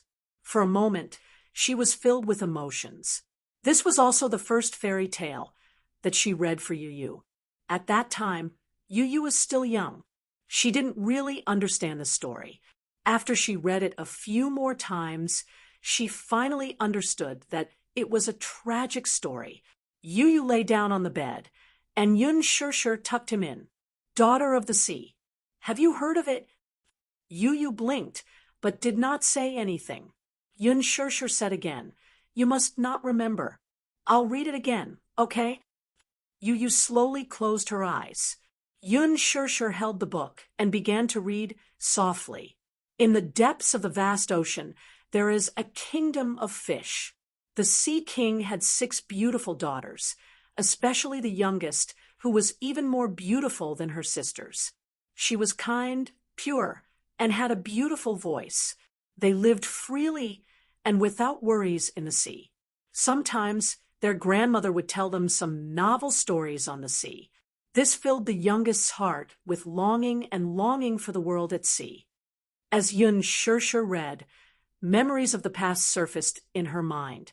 It was as if she could see a 3-year-old you hugging a pillow and sitting on the bed, looking at her longingly. "Mommy, do these fish look the same as humans?" "No, they have the bodies of humans, but the tails of fish." "Then how do they breathe in the sea?" Yun Shirshir was suddenly put in a difficult position. She immediately said, "They are the spirits of the sea. They can swim and breathe freely in the sea." Chapter 3598. That's why, once they reach the sea, they can't walk anymore. Are there really mermaids in this world? Yun Shirshir pretended to be mysterious. Who knows? I'll continue. The little princess finally reached the age of 15 and was allowed to float to the surface of the sea. She looked around excitedly, wanting to take in everything. At this moment, a large ship sailed by her side. There were many people dressed in gorgeous clothes on the ship, celebrating the prince's birthday. The little mermaid was immediately attracted to the handsome prince. At this moment, there was a sudden storm, and the waves destroyed the ship. The people fell into the water and sank to the bottom of the sea. The mermaid risked her life and rushed into the whirlpool to save the prince. She gently kissed the prince's forehead and hid in the water, silently waiting for someone to save him. At this moment, a young lady found the prince. She called some people and saved the prince. When the story reached the part where the little mermaid wanted to turn her fishtail into legs, she found a witch and drank a magic potion. However, it was extremely painful to turn into human legs. Every step she took, she had to endure great pain. Yu's heart clenched. He hugged Yun Shirshir's arm and said sadly, "Will the little mermaid die?" She smiled. "No, I won't." "That's good." Yu was relieved again. The story continued. The witch told him that if the prince forgot his parents because of love and married the little mermaid, she would obtain an immortal soul. However, if the prince married another lady, the little mermaid would die the morning before the wedding and turn into foam in the sea. The little mermaid's face was pale, but she was not afraid. As a reward, the witch cut off her tongue and took away her beautiful voice. She could no longer speak. Late at night, the little mermaid left her family and left heartbroken. When she came to the sea, she drank the potion but fainted because of the pain. When she woke up, the prince asked her questions. She could not answer because she was mute. However, she endured the pain and danced for the prince. When Yu heard this, he frowned and looked very distressed. As the story went on, Yu stopped talking, especially when she heard that the prince didn't know that it was the little mermaid who saved her. He wanted to marry the princess and invited the little mermaid to dance for them. On the night before the wedding, the sisters floated to the surface of the sea. It turned out that in order to save their sister, they cut off their hair and gave them a sharp knife. As long as the little mermaid pierced the prince's chest, she could return to the sea. This was his last chance. His memories overlapped with the scene before him. Yun Shirshir looked at Yu, who was lying on the bed. Everything had changed. He lay on the bed with his eyes closed, but no one knew if he was asleep or awake. Yun Shirshir gently stroked his forehead, closed the book, and was about to leave. When she got up, Little Bun suddenly opened his eyes and asked coldly, "Did she kill that prince?" Yun Shirshir was stunned and turned around. Under the moonlight, Yu slowly sat up from the bed. Her cold eyes revealed a hint of curiosity. Did she use that knife to kill that prince? Yun Shirshir shook her head. No. Yu said doubtfully. If she didn't kill that prince, she would have turned into foam. Chapter 3599. Yun Shirshir returned to the bedside and caressed his cheek gently. At night, she came to the prince's room and gave him a kiss. As she spoke, she bent down and kissed Yu gently on his forehead. Yu was stunned, and his eyes widened in shock. She didn't kill the prince because she didn't have her tail and couldn't return to the sea. At the prince's wedding, she endured the pain and danced. In the end, she turned into foam and disappeared forever. Yu asked why? Why didn't she kill the prince? This prince is ungrateful. It was the little mermaid who saved him.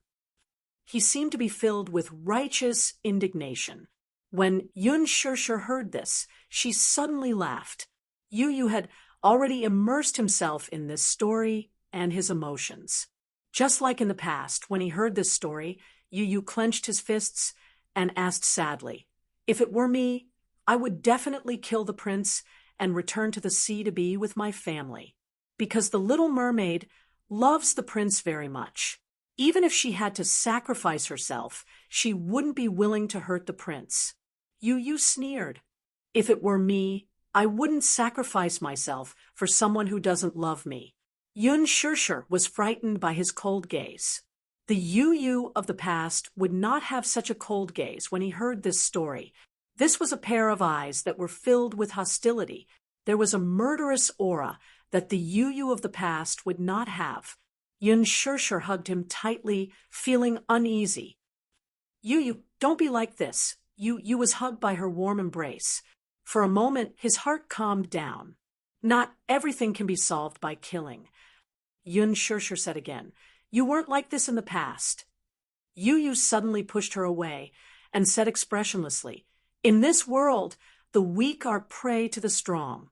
Only by becoming strong enough can one's own interests not be infringed upon." Yun Shirshir was stunned. She suddenly remembered what Yu had said to her in the past. Only by becoming stronger can you protect the people you want to protect. "Mommy, I want to protect you, so I must become strong. That way, no one can hurt you." Yu, why do you want to become stronger now?" Yu could not help but stare blankly. This question stumped him. That was right. What was he doing now? What was the purpose of him becoming so powerful? Yu's gaze suddenly fell on her hand. In the past, Yu wanted to become stronger because he wanted to protect Yun Shirshir. But now he had lost his goal and didn't know where to go. He said in a daze, "Only by being strong can one not be reduced to being dominated by others." Yes, in this world, the weak were prey to the strong. She didn't deny that. To become strong, one had to be built on the pain of the weak. She also couldn't deny that. However, if the strong became apathetic, cold, and heartless, then what was the meaning of life for such a strong person? "I'm tired." Yu turned away and did not look at her. "I want to sleep."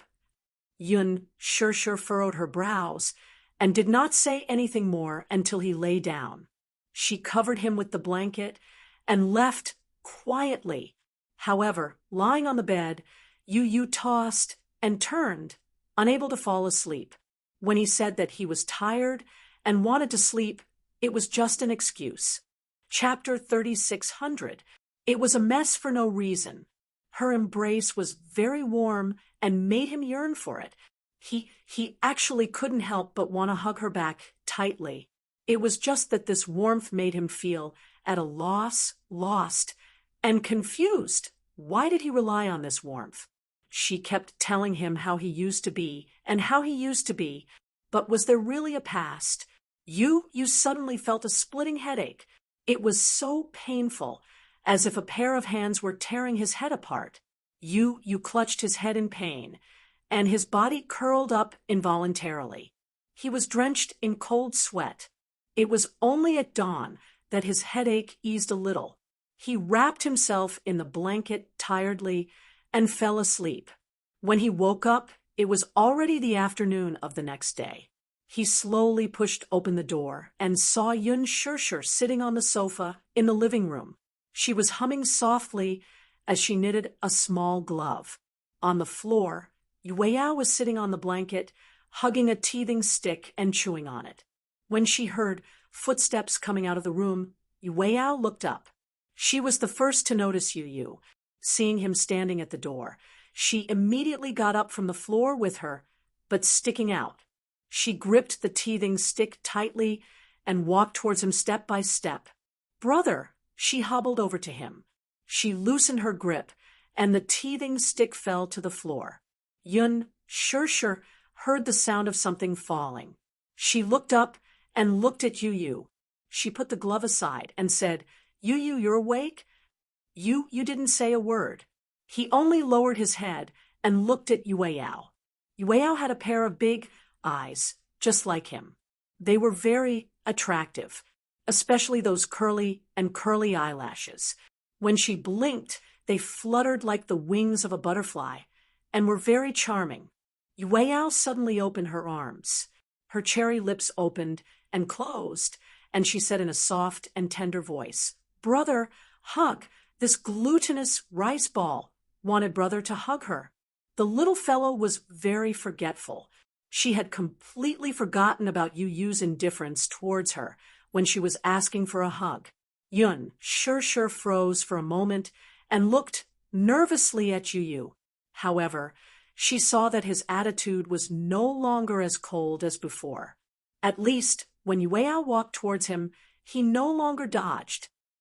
Big brother, hug me. Yueyao stretched out her arms again and stood on her tiptoes. However, she lost her balance and fell on her butt.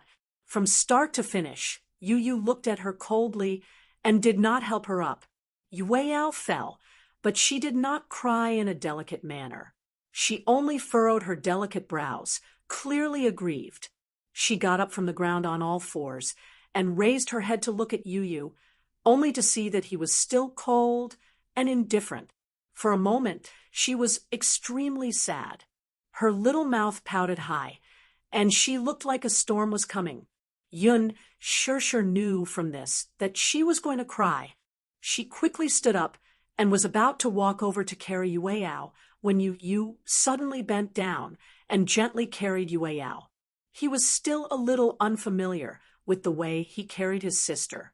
He didn't even know how to use his arms to support her, but Yueyao was delighted to see him carry her. She hugged him tightly like a koala bear and didn't want to let go. She leaned on his shoulder affectionately and broke into a smile. Chapter 36:01. For some reason, Yueyao was inexplicably close to Yu. This surprised Yun Shusher a little. After all, a child's memory was limited. Even before this, Yu was the closest to her and doted on her the most.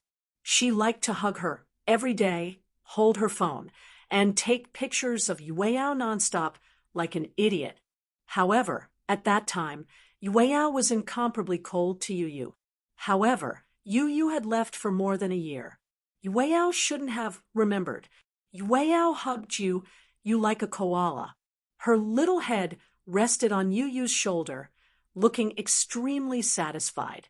Yun Shusher teased her and said, Yueyao, where's Xiao-Chen? She thought that Yueyao had mistaken Yu for Xiao-Chen. When Yueyao finally started babbling, Xiao-Chen taught her to say her name.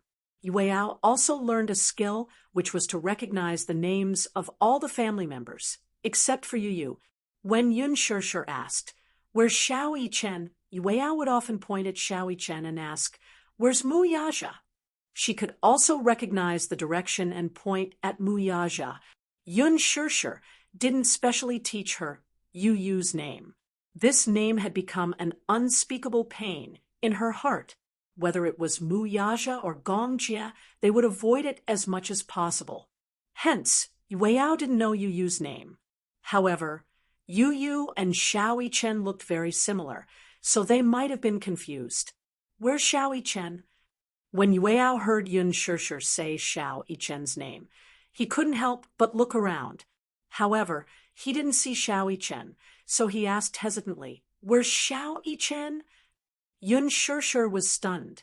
If Yueyao mistook Yu for Xiao-Chen, she would definitely point at Yu. However, it did not. Yun Shusher would never have thought that after more than a year, Yueyao actually remembered Yu's appearance and could even differentiate Yu from Xiao-Chen. When Yu heard Yun Shusher's question, he asked suspiciously, Who's Xiao-Chen? Yun Shusher said gently, Xiao-Chen is your older brother. You're twins, and look exactly the same. No one can tell the difference. Other than your family members, I didn't expect Yueyao to be able to differentiate between you and Xiao Yichen. After a pause, Yun sure said sadly, "After all, when Yueyao was not even a year old, you got into trouble." When Yu heard this, his thoughts were a little confused. "I have an older brother." You looked a little surprised. Yun sure immediately took out a photo. It was a family photo, and she showed it to Yu. Yu looked at the photo. It was a family photo. Yun sure was sitting with Yueyao in her arms. Two children who looked exactly like him were standing on both sides. It was sunset. Of the two children, one had a gentle smile, while the other had a sunny smile. Their eyebrows and eyes were exactly the same, except for a slight difference in height. Even he could not tell which child was his own. This was the first time he saw a family photo like this after he returned to the Mu family. At first glance, it was a huge shock. Yun sure had always said that he was her son and her baby. You had always been suspicious. The reason why he was not so resistant and close to her now was not because he believed that he was her son. It was because he did not know why he was not so resistant and close to her.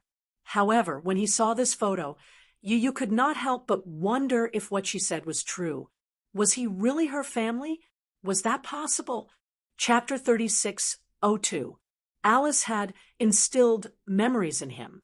He was the son of the Gong family and had always been in poor health, so he had been receiving physiotherapy on Ashland Island. He didn't know who his mother was, nor did he know who his siblings were. He only knew that he had an uncle called Gong Jie. However, even Gong Jie told him that his real name was not Mu Yaja. His real name was Yun Tianyu, and he was the son of Mu Yaja and Yun sure. He could not digest this information for a while. It was complete nonsense. He had been in the Gong family all this time and did not have any memories of Mu Yaja, Yun sure, and even Xiao Yichen. It was just that the photo made his thoughts chaotic for a moment.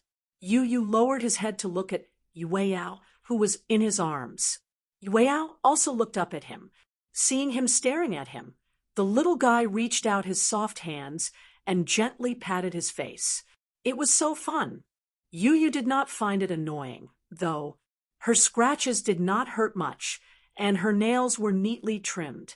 Hence, when she pinched herself, it did not hurt or itch. Yu was no longer as resistant to this child as before.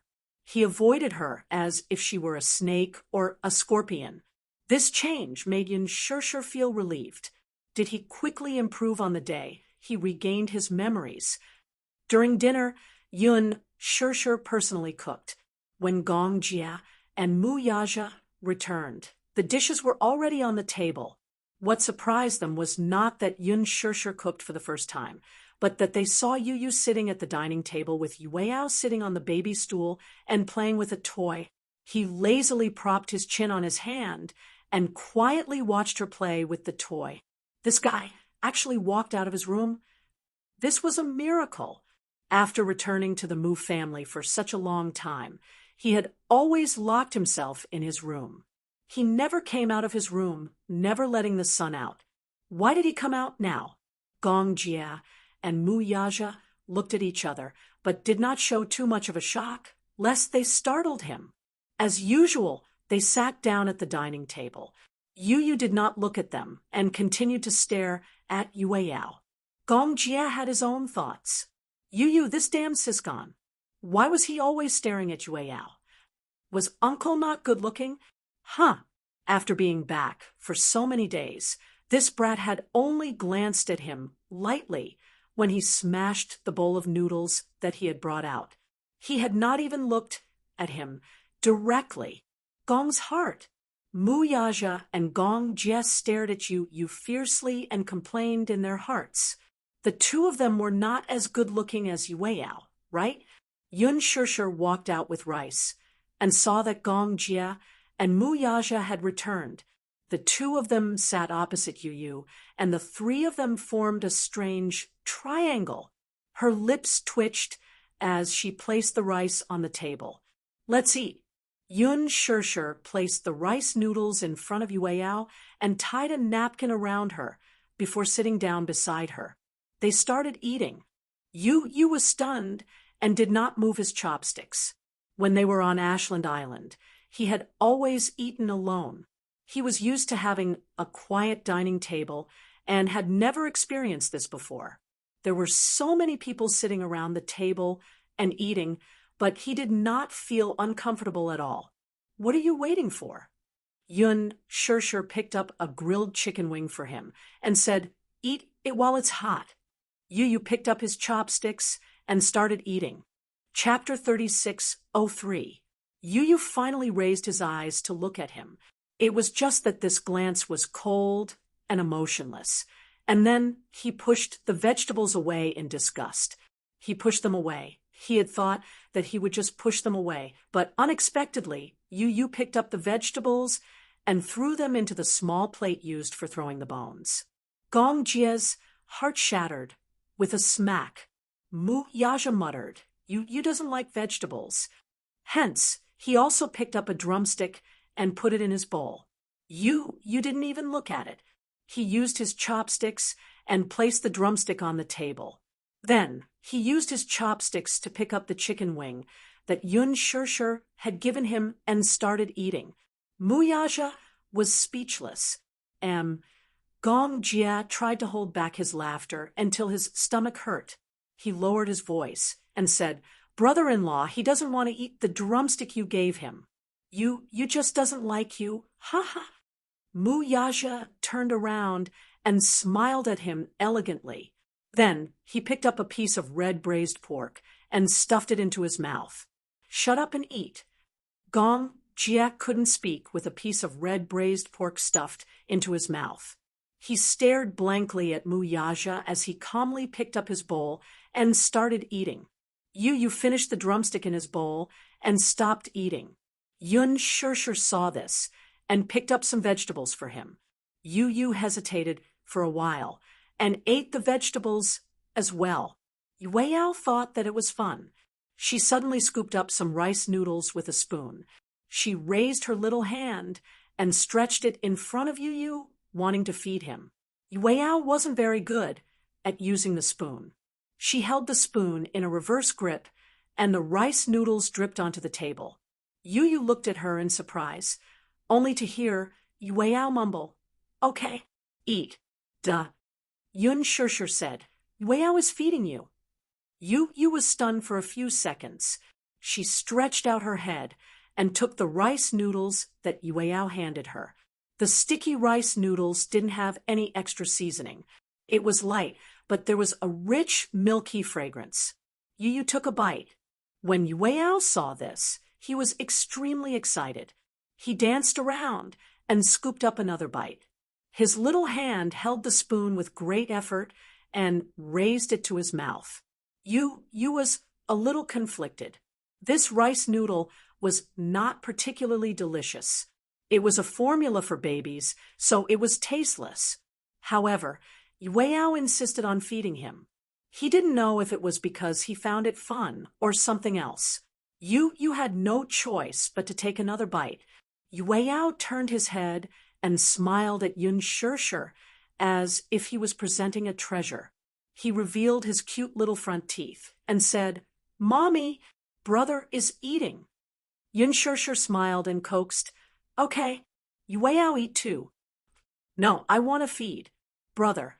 As Yueyao spoke, she fed Yu mouthful by mouthful. After that, Yu was full just by eating the rice noodles. Yun Shirshir was holding back her laughter. She was a little surprised that Yu didn't show any resistance to Yueyao's closeness. Even when Yueyao fed him, Yu didn't reject it. Opposite them, the two men who had been ignored from the start to the end were frowning. Gong Jia didn't believe it and picked up another wing root. Yu didn't even look at it and removed it. There was nothing to say. Gong Jia couldn't take it anymore and protested, "What's the difference between the wing root I picked up and the one your mommy picked up? This was the love of an uncle. You said coldly, it's dirty. There's saliva. It's not hygienic." Gong Jia was puzzled. Didn't Yun Shirshi's chopsticks have saliva on them? Yue Yao's spoon was full of saliva. Why didn't he dislike it? Chapter 3604. After dinner, Yu was about to go back to his room when Gong Jia suddenly put his arm around his shoulder and said, "What are you doing in your room every day? Cultivating?" Yu slapped his hand away and glared at him as if to warn him, "Don't touch me. Why are you glaring at me?" Gong Jia said confidently, "I'm doing this for your own good. If you weren't my biological nephew, I wouldn't have anything to do with you lying in your room until your limbs degenerate."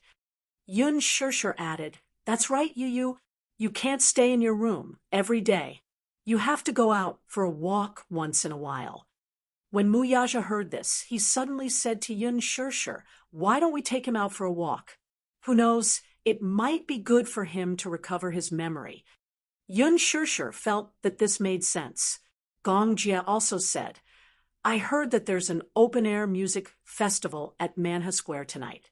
It starts at 8 p.m. Why don't we go to the music festival?" Yun Shirshir agreed readily. Gong Jia was about to carry Yue Yao when Yun Shirshir immediately said, "Yue Yao can't go. It's too noisy at an open-air music festival. Yue Yao will cry." Then what about Yue Yao? Although there was a nanny, Yue Yao couldn't be left alone. No one was assured. Mu Yaja said matter-of-factly, "As his uncle, you should stay and take care of Yue Yao." When Gong Jia heard this, he couldn't take it anymore. "No way. Why should I?" He hooked his arm around Mu Yaja's shoulder and said disdainfully, "Don't think I don't know what you're thinking. You must be thinking of using the music festival to communicate with Yu. No way, I want to go too. What's wrong with the three of us communicating? Hey, are you being xenophobic?" Gong Jia was not convinced and said, "I also want to communicate with my nephew." Mu Yaja said coldly, "Your surname is Gong, not Mu. You and I are not family." Gong Jia. Yun Shirshir added, "Shao Jia, you can stay at home and take care of Yue Yao." Mu Yaja continued, "Well, you don't like Yue Yao very much. Now, no one is fighting with you for a hug. Be good." After that, Mu Yaja picked up Yu and left with Yun Shirshir. Gong Jia was left standing alone in the living room, unable to express his bitterness. He didn't know if he should curse her or not. Was he being treated as a babysitter? Just as Gong Jia was about to explode, Yue Yao suddenly walked to his side, squatted down, and secretly stuffed a toy into his trousers. "Ha ha ha." Yue Yao let out a string of bell-like laughter. She grabbed his trousers and tugged. Gong Jia lowered his head and saw that she was having fun playing with his trousers. His eyes couldn't help but soften. He immediately squatted down and pulled her into his arms. "Yue Yao, Uncle will accompany you at home, okay?" Yue Yao suddenly raised her chubby little paw and slapped his face. Gong Jia's face darkened. He grabbed her little paw and said, "You're not allowed to hit Uncle's face." Yue Yao slapped his face again. Gong Jia frowned unhappily. However, when he saw Yue Yao's heartless smile, which made him want to dote on her, he suddenly gave in. He curved his lips and gently kissed her cheek. "Yue Yao, be good. Daddy and Mommy don't want you, but Uncle wants you." Yue Yao suddenly pinched his cheek and pulled it until it was deformed. She was amused by his distorted, handsome face and couldn't stop laughing. It was only half an hour's drive from Manha Square. Chapter 3605. Yu let her hug him obediently. He looked out of the window. The passing scenery seemed familiar. Was this the place where he used to live, especially when they passed by the park and the bridge across the river? Yun sure saw that he was staring at the bridge and immediately said, Do you still remember? We used to set off fireworks here during the Lunar New Year. Fireworks? Yeah. Yun sure continued. At that time, you were fighting to set off fireworks. I didn't let you do it in the past, so you felt that it was a novelty and wanted to light your own fireworks. I was a little scared. You stared at the bridge curiously.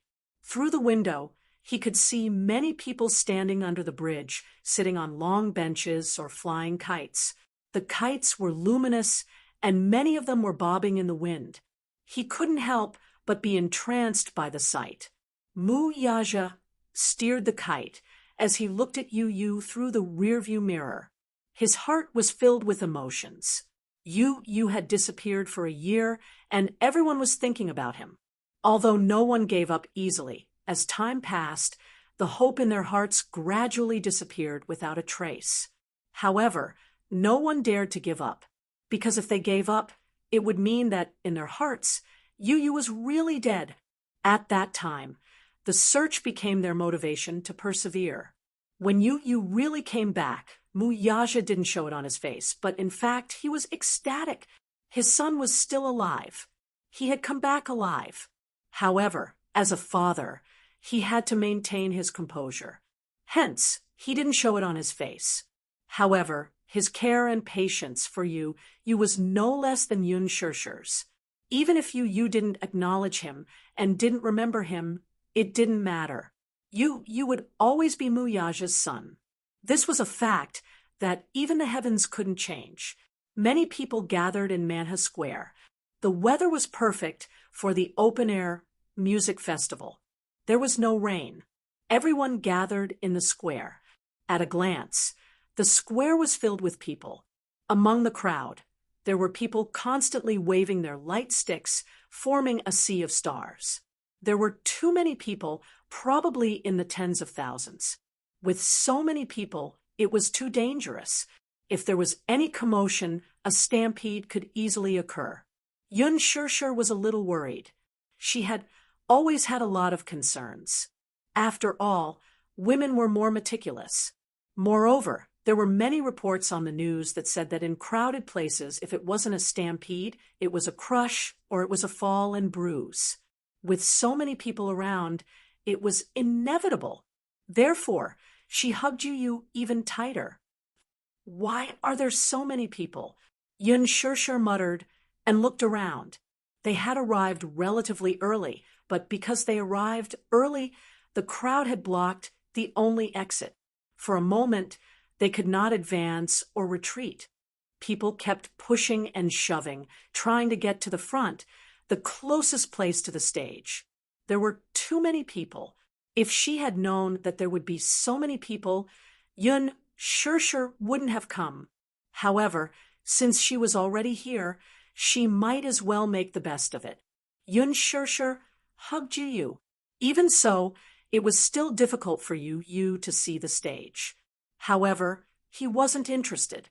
He didn't like places with too many people, and he didn't like places that were too noisy. It was irritating. It was tiring. Chapter 3606.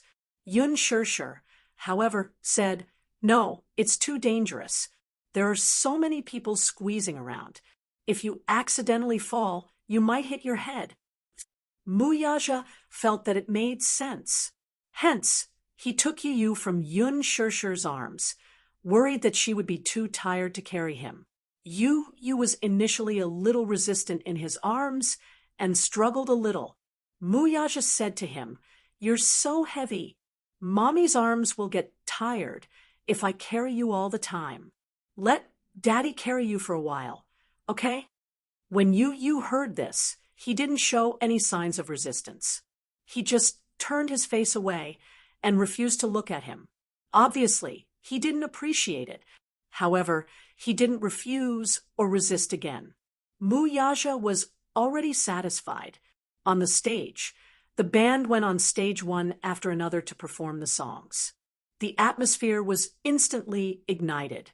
Everyone waved the light sticks in their hands, and immerse themselves in the moving music. Yu was tone deaf and wasn't particularly interested in music.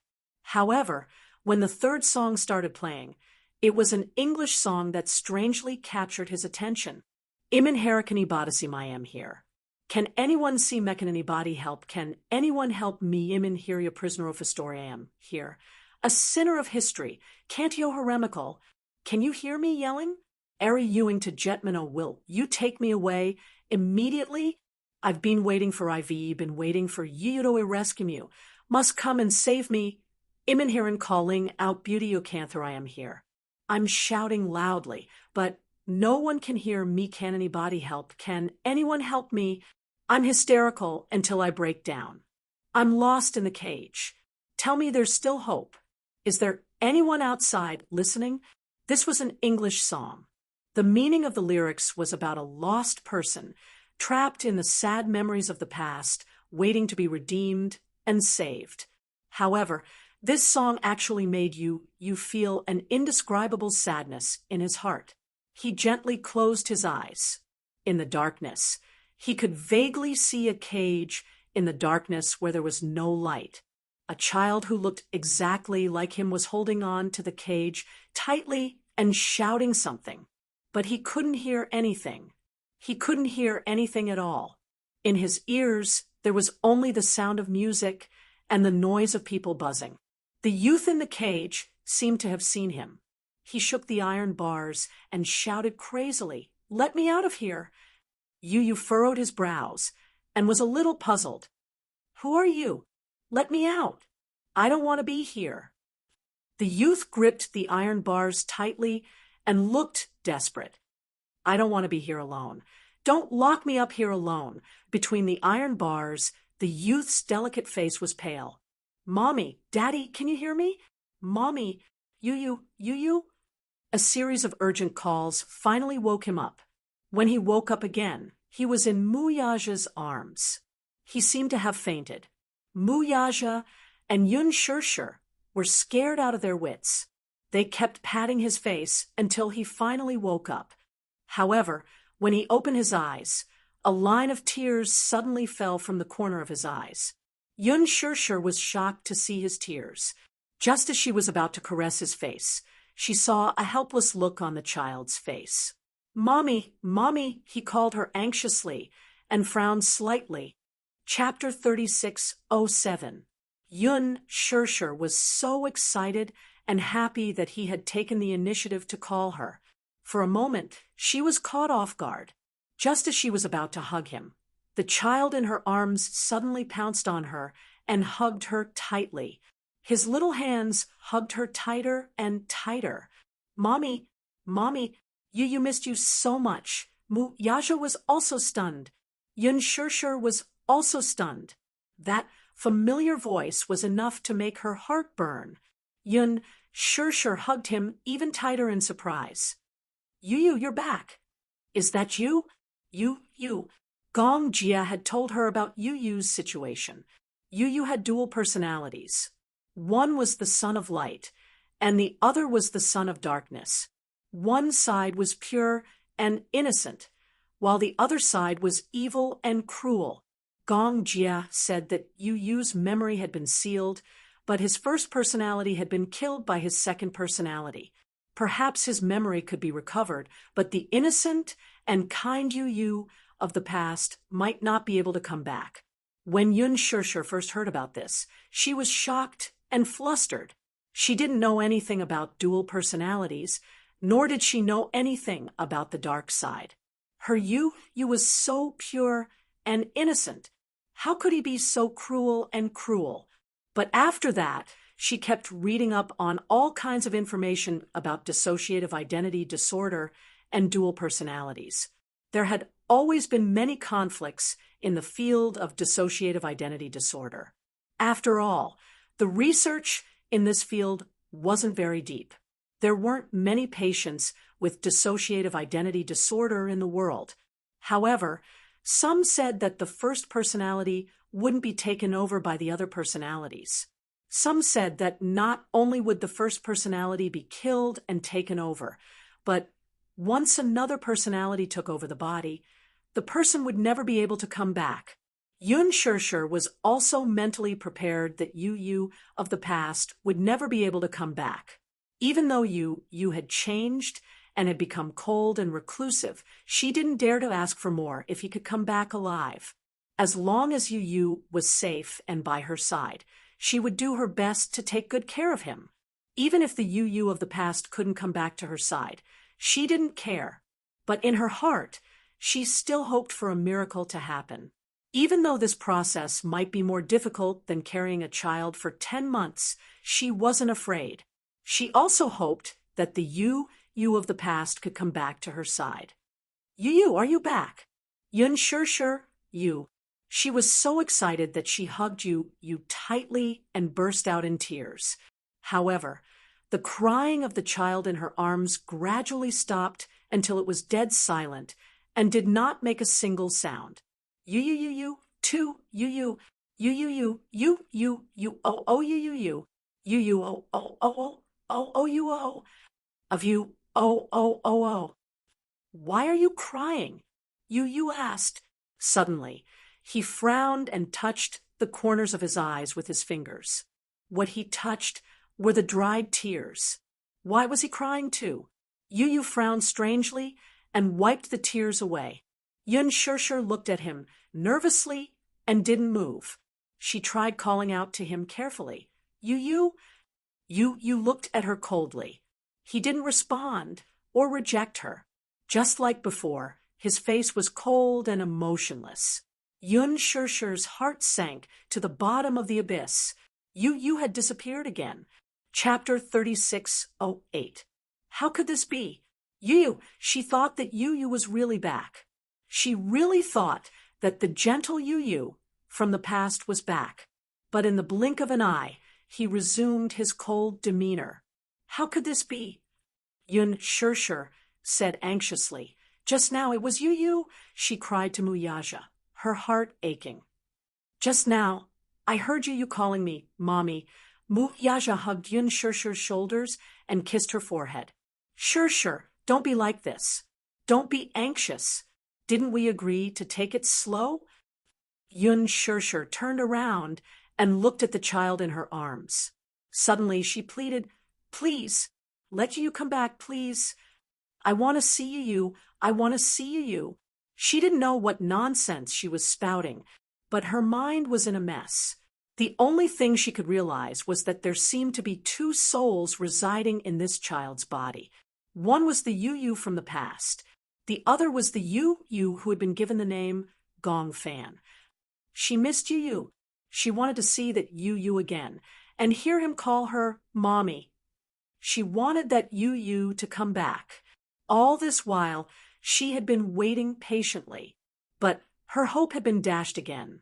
Her disappointed expression had undoubtedly agitated the child. The child looked at her coldly and finally said, I'm not Yu. Then let Yu come back, please. She lowered her posture to the lowest possible level and was practically begging him with an incomparably pleading tone. The child suddenly felt frustrated. Yu, hearing this name that didn't belong to him every day, his ears were about to grow calluses. So, this woman was being so gentle to him because she wanted to awaken that Yu, what she needed was Yu. Whether it was Yun Shirshir, Muyaja, or Yueyao, what they needed was Yu, not him. What was laughable was that he was actually moved by her gentleness. He actually instinctively yearned for this warmth and tenderness. Instinctively, he wanted to rely on her, wanted to hug her. However, from the beginning to the end, he was treated as another Yu. What she needed, what she loved, and what she missed was never him. All this while, he had been needed, cared for, and loved. It was all because they wanted to find the shadow of Yu in him. It was as if this body had always belonged to Yu, and he had been treated as an invader, occupying this body as an enemy. He had never been needed, or even rejected by them. Was he hated or rejected? He also wanted to try his best to adapt to the role of Yu, but he wasn't Yu. So, stop calling him Yu. The child was anxious and frustrated.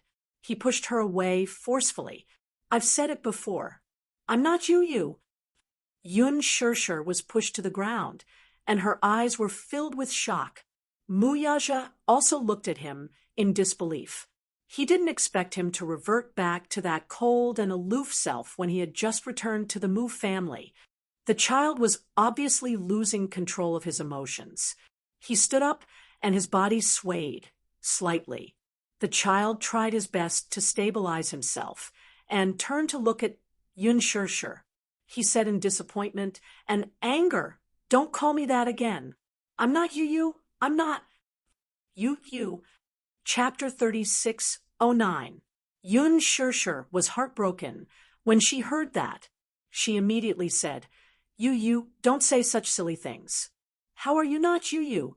You are. You are. Enough. Yu covered his ears uncontrollably and said in despair, "Don't call me that again." After he said that, he turned around, and his slender figure disappeared into the bustling crowd. Yun Shirshir chased after him anxiously. However, it was too crowded. Yu was not tall and was very skinny. He managed to squeeze through the crowd. However, she was blocked by the crowd. What should we do? Muyaja held her hand and comforted her. Don't worry. He held her hand and followed the direction in which Yu had left. They pushed through the crowd and chased after him. Yu, the voices were still ringing in his ears. Yu closed his eyes tightly. His fragile body seemed to be on the verge of collapsing in the crowd. Don't call me that again. Don't. He finally calmed down. However, when he looked around, he was surrounded by the crowd. On the stage, rock music was playing intensely. The crowd was also excited by the explosive rhythm. Some of them sang loudly along with the music. Some of them screamed hysterically. You felt a little dizzy. He felt that the noise was getting further and further away. All he could hear was the buzzing of the crowd. Excuse me. Someone rushed over and pushed through the crowd. When he saw Yu in front of him, he pushed him hard. Yu lost his balance and almost fell.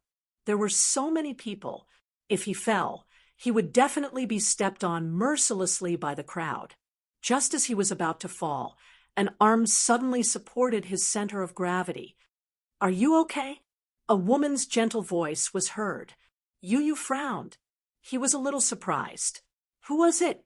Was it her? Yun Shirshir? When he raised his head, he saw a woman's face that he didn't recognize. The woman in front of him was delicate and pretty. Her every movement gave off a heroic aura that ordinary women did not have. Yu narrowed his eyes and sized her up. You are. Chuho looked at the child in front of him. He suddenly felt that he looked familiar, but he could not remember where he had seen him before. Behind her, Gu Jinglian walked over with baby Chu in his arms. Lin, she followed beside him, and was puzzled to see Chu grabbing a child's arm. Gu Jinglian's handsome face darkened. When he saw the child's face clearly, "It's you." Yu turned to look at the man, and his eyes instantly turned gloomy. Gu. When enemies met, enemies, and Yu Gu Jinglian's face turned pale when he saw Yu. Chuho was surprised when he saw his expression. What's wrong? You know this child? The man snorted coldly and said in an unfriendly tone, I don't just know him. He also had a deep hatred. He still had a score to settle with this child. Yu took a step back cautiously.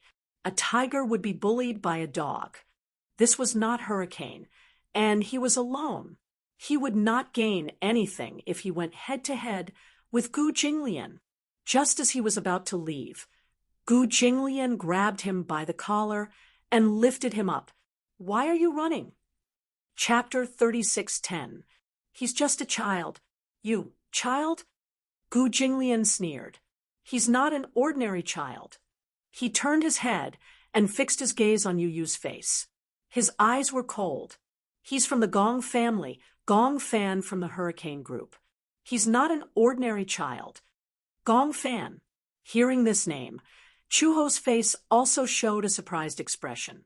Gong Fan. That was the child who had used her and Xiao Bao as a hostage to force Gu Jinglian to sign the agreement to cede Worth to him. How could he be so young?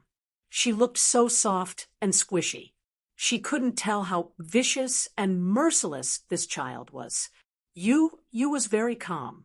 He narrowed his eyes and said calmly, "Gu Jinglian, I dare you to touch me." Before he could finish speaking, Gu Jinglian flicked his finger hard on the man's forehead with a loud and crisp sound. Yu felt a concussion in his head and felt dizzy for a moment. He felt that his forehead was about to be shattered by this flick of his finger. Gu Jinglian said coldly, "This is my territory in Beijing. You asked me if I dare to touch you. What do you think?" Yu was not afraid at all. He raised his leg and kicked him in his weakest spot. This move was ruthless, but Gu Jinglian had expected it and dodged in time. This child was really ruthless. Was this kick going to end his lineage? Gu Jinglian would not let him off so easily. He kicked him in the butt. Yu, who had nowhere to hide, took the full brunt of the kick. He frowned in pain, but he did not show it on his face and maintained his composure. "Gu Jinglian, you..." Before he could finish, Gu Jinglian pinched his face and pulled hard. Rumor has it that the ruthless successor of the Hurricane Group, Gong Fan, is just SOSO without those mercenaries and bodyguards. However, this little guy was weak, yet he was still so arrogant. Who was he trying to show off to? Showing off in his territory? Was he courting death? In a hotel room next to the square, a gray-haired, middle-aged man sat on the windowsill with a bottle of wine in his hand. He was drunk and on the verge of collapsing. If it weren't for the guardrails outside the windows of the room, he would have lost his balance and fallen. He picked up the wine bottle and took a big gulp. When he opened his eyes again, there was a terrifying, murderous intent in them. In the square, the crowd was bustling with noise. The crowd danced to the music, getting high. However, the livelier the crowd was, the more the man felt indignant. Just last month, he was fired by the company. Half of his life, he worked hard for the company, but all he got in return was a letter of dismissal. He lost his job, and his wife left him with their child. Just a few days ago, he saw his wife walking on the street with another strange man. They looked so sweet. Only then did he suspect that his wife had betrayed him. For so many years, he had suffered untold hardships. In order to support his family, he had been constantly on the move every day. In order to support his family, he had almost exhausted all his energy.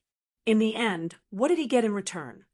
In exchange, he was chased away by the company and betrayed by his wife. Even his son refused to meet him. He had wanted to visit him several times, but his son avoided him. He even said that he would never acknowledge him as his father. What did he do wrong? Chapter 36:11. He looked down at the crowd in the square. Every single one of them was so happy. He then looked at himself. He was like an orphan who was abandoned by the world. Why did the world only give him endless despair when the others were so happy? The more he thought about it, the more he felt that it was unfair. Since the world had abandoned him, then don't blame him for taking revenge on the world.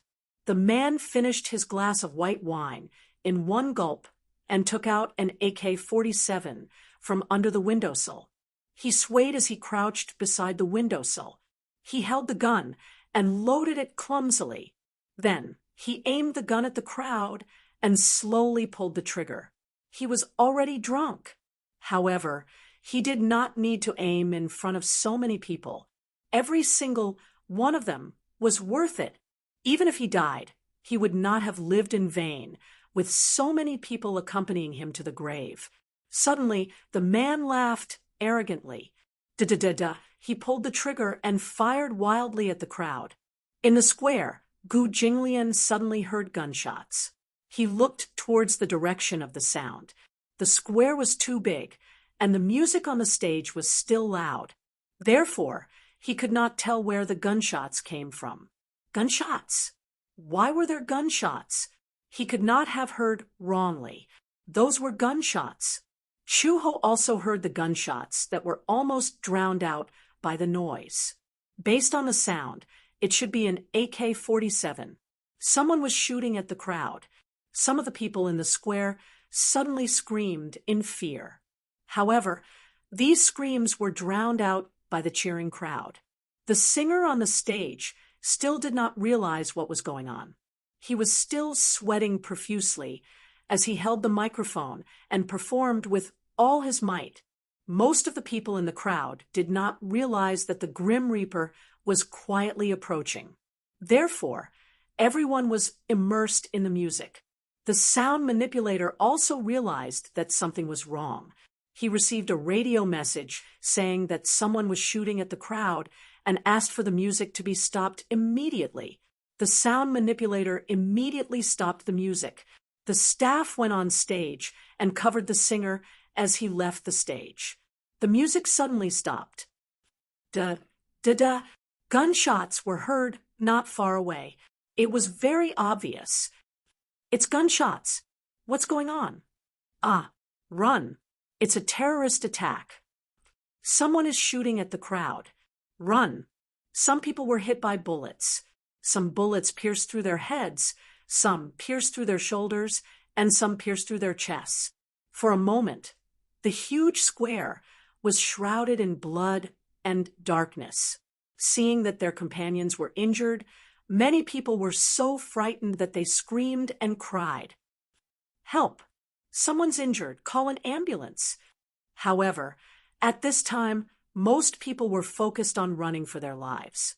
How could they care about others? The crowd frantically rushed towards the exit. Many people who were shot and fell to the ground were once again trampled by the frenzied crowd. Some who were still breathing were directly trampled to death.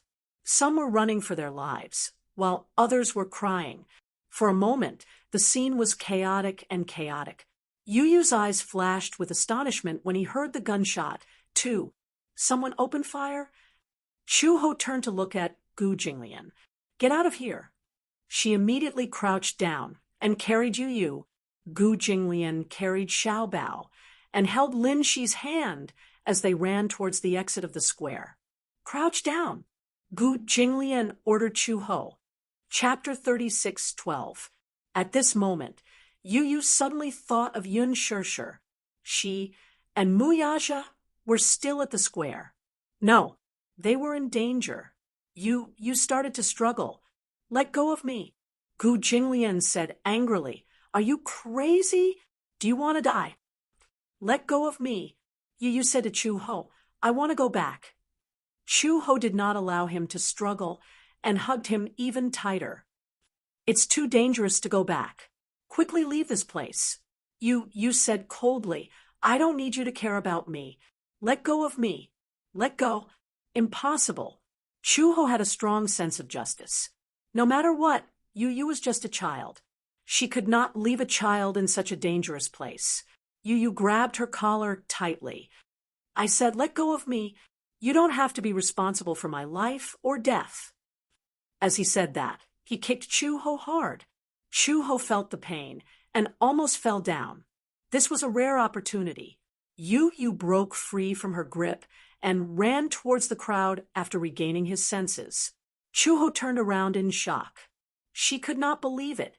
Usually, a child in this situation, like Xiao Bao, would have panicked and run away. He would be so scared that he would hide in an adult's arms and tremble in fear. Even someone as calm as Lin, she would obediently hold Gu Jinglian's hand and go with the flow. However, this child insisted on walking into the crowd. Did he not know that the gunman was lying in ambush in some corner and was shooting randomly at the crowd? The more people there were, the more dangerous it was. There was a possibility of being shot at any time. Moreover, bullets did not have eyes. No one knew how many bullets the shooter had in his hands. In such a big square, there were so many people. Everyone was a live target. It was obvious that this was a terrorist attack. There was no premeditated plan or target. It was purely for venting and revenge. Going back would be suicide. Gu Jinglian said coldly, "Don't bother about him." No one could stop a person who wanted to die. When he returned to the crowd, Yu scanned the crowd with his eyes. However, his height was limited. Just maintaining the center of the crowd and not being knocked down by the people running away in a panic was already exhausting. He looked around anxiously as he avoided the crowd. Just as he was about to shout, "Mom," his voice stopped abruptly. In his subjective consciousness, he was unwilling to be called this name. But now, if he didn't call them that, how would he find them and meet up with them? Where are they? Are they still in the square? No way. They must be looking for him everywhere. They must still be here. You couldn't care less anymore. She shouted at the top of her lungs, "Mommy! Daddy! Where are you?" He was like a small boat, desperately going against the flow of people running towards the center of the square. "Mommy! Daddy!" He turned around and searched every face. Suddenly, he saw a familiar figure. He rushed forward and grabbed the hem of that person's shirt. "Mommy!" The woman turned around, but her face was covered in blood. She pushed his hand away almost instantly and ran towards the exit, following the flow of people. It wasn't her. Then where could she be? Yu was even more flustered. He continued to go against the flow of people. "Mommy! Mommy!" Gradually, his voice sounded like he was about to cry. He looked around helplessly. The lights on the stage were off. The square was plunged into a deathly silence. Chapter 36:13. "Mommy," Yu kept searching in the crowd. He did not dare to look in one direction as he was afraid that he would miss something. However, just as he was looking deeper into the crowd, he heard gunshots. Not far away, the gunmen were still hiding in the dark and kept shooting at the crowd. Swoosh! You felt the bullet graze his hair. In the next second, an endless amount of hot blood suddenly splashed onto his face. The bullet mercilessly pierced the neck of a woman beside him. The woman fell to the ground. Yu was standing beside her. His warm body pressed her under him. Yu was shocked. He felt the world spinning around him. He could only feel a heavy body pressing on top of him. He tried to push her away, but the woman's body gradually turned cold. When he pushed her, her head flipped over, revealing a pair of empty and withered eyes. Because it was too sudden, she was hit all of a sudden.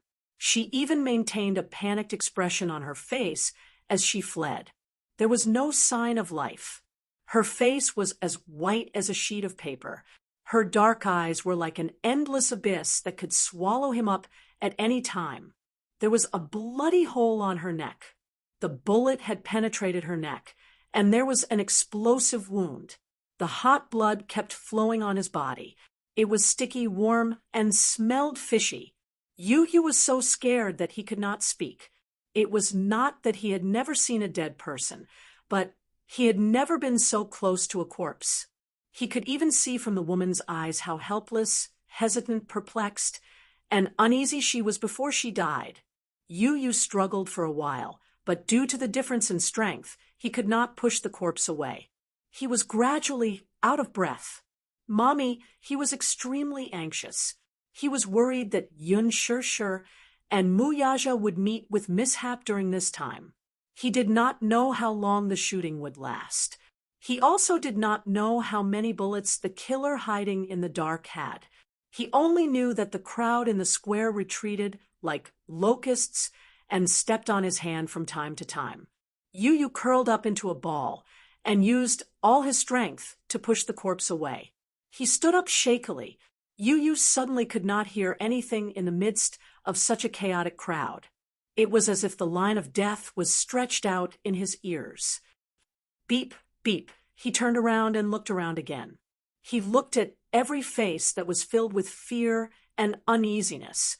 From time to time, someone would fall and never stand up again. It was like purgatory on earth. He did not know why, but there was an inexplicable sense of guilt in his heart. She was dead. She was killed by a gunshot. Yu lowered his head to look at his hands. Clenching them tightly, he dashed into the crowd again. Mommy! Yu! Amidst the clamor, he suddenly heard a familiar voice. It was hysterical and almost cracked. It was her. It was Yun Shirshir. Yu was agitated. He could no longer care about his demeanor. He pushed through the crowd and shouted loudly, Mommy, where are you? His voice was drowned out again. Perhaps his voice did not reach her ears at all. However, at least he could be sure that she was still in the square, still in the crowd. Why was she still here? Chapter 36:14. No way. She must be looking for him. He had to find her as soon as possible and get her out of here. Yu shouted at the top of his lungs, Mommy! Mommy, I'm here. In the crowd, Yun Shirshir and Muyaja were like headless flies, searching for Yu's voice. Vaguely, they heard a child shouting at the top of his lungs. Yun Shirshir immediately stopped and listened carefully. Finally, she recognized that it was Yu's voice. She turned around and grabbed Muyaja's hand excitedly. She asked, Did you hear that? Muyaja nodded. Yeah, I heard it. I feel that Yu is nearby. He's still at the square. Yun Shirshir was extremely touched. He's looking for us too. Muyaja tried to identify the voice again and pointed in a direction. The voice is coming from there. Hurry! We have to find him quickly. It's too dangerous. Okay. The two of them kept moving through the crowd with their fingers interlocked. Yun Shirshir kept calling Yu's name. Yu, Mommy is here. At the same time, Yu followed the direction of Yun Shirshir's voice. In the crowd, Muyaja used his height advantage and finally saw Yu. He immediately squeezed through the crowd and rushed towards Yu. Yun Shirshir also saw him. She chased after him and hugged Yu tightly. Yu didn't see her, and before he could react, Yun Shirshir hugged him tightly. He looked up and saw that it was Yun Shirshir and Muyaja. The huge rock in his heart was finally lifted. You're okay? Yun Shirshir cried tears of joy. She hugged him with lingering fear. The embrace of surviving a disaster made her arms tremble. Just now, when the gunshot sounded, she immediately realized that there was danger. Muyaja said that someone had attacked the crowd. According to the direction of the gunshots, they vaguely came from the direction of the hotel. He guessed that someone was probably hiding in the hotel room, shooting at the crowd with a machine gun or an AK-47. Yun Shirshir and Muyaja were worried that something might have happened to Yu, so they kept looking in the direction where Yu had run. Along the way, Yun Shirshir was extremely worried. Now, the scene was chaotic. The crowd was rushing toward the exit, and gunshots were constantly heard. Among the panicked crowd, people could be seen falling to the ground and being trampled on until they spat out blood. It was not hard to see that, in the midst of the pushing and shoving, some people had fallen in front of the railing, and their shoulders had been pierced by the sharp railing. It was too scary. When Yun Shirshir thought that Yu might have been in such danger, she was anxious. Thank goodness. Thank God. Yu was fine. Yun Shirshir hugged Yu tightly.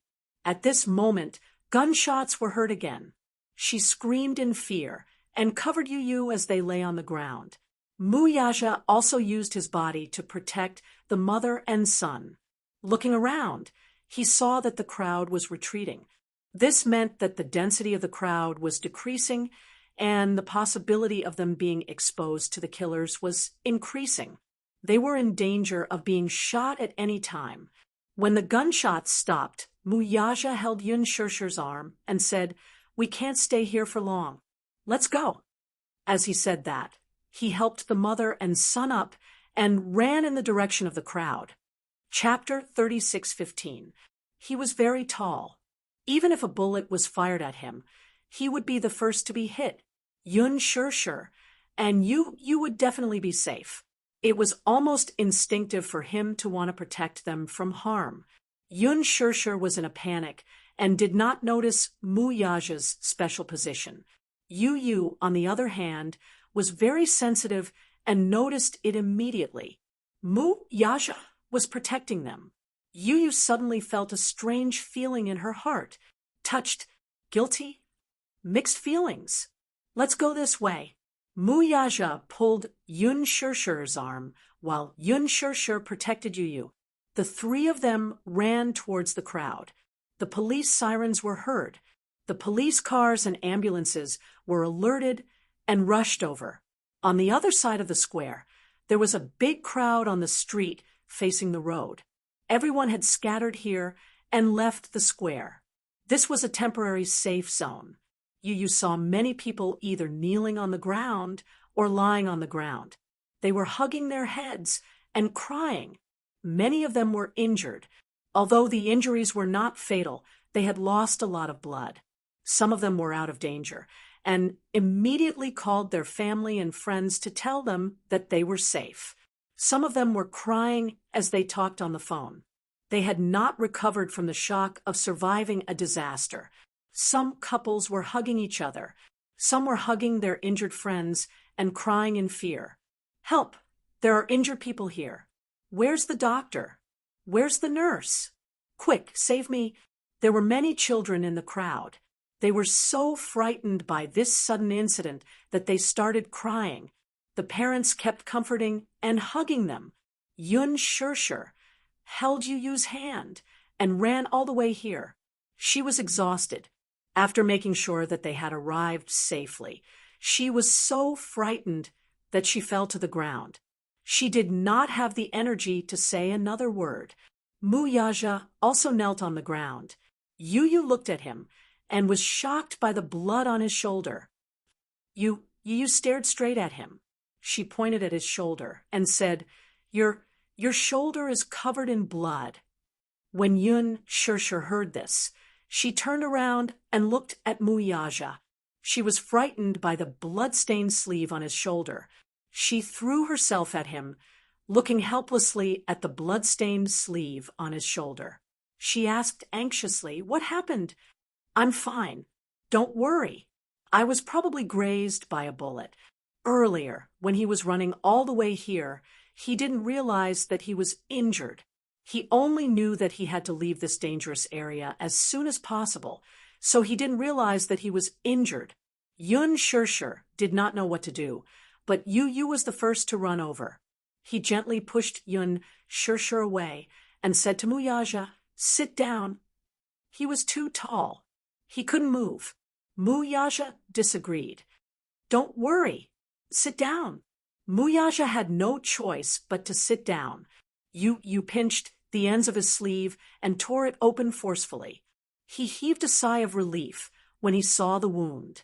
He thought that he had been hit by a bullet. He looked at the wound. It was only grazed by a bullet, and there was a lot of blood. He cleaned the wound a little, tore a piece of cloth from his shirt, and simply bandaged the wound. He pressed on it to stop the bleeding. Yun Shirshir was stunned. You knew why she was surprised. He explained, "I've learned some basic bandaging and bleeding control." These were not difficult.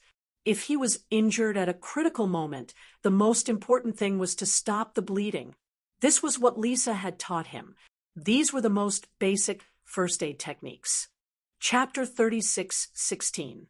At first, he was not willing to learn, but Lisa forced him to learn. After all, he often went to war zones.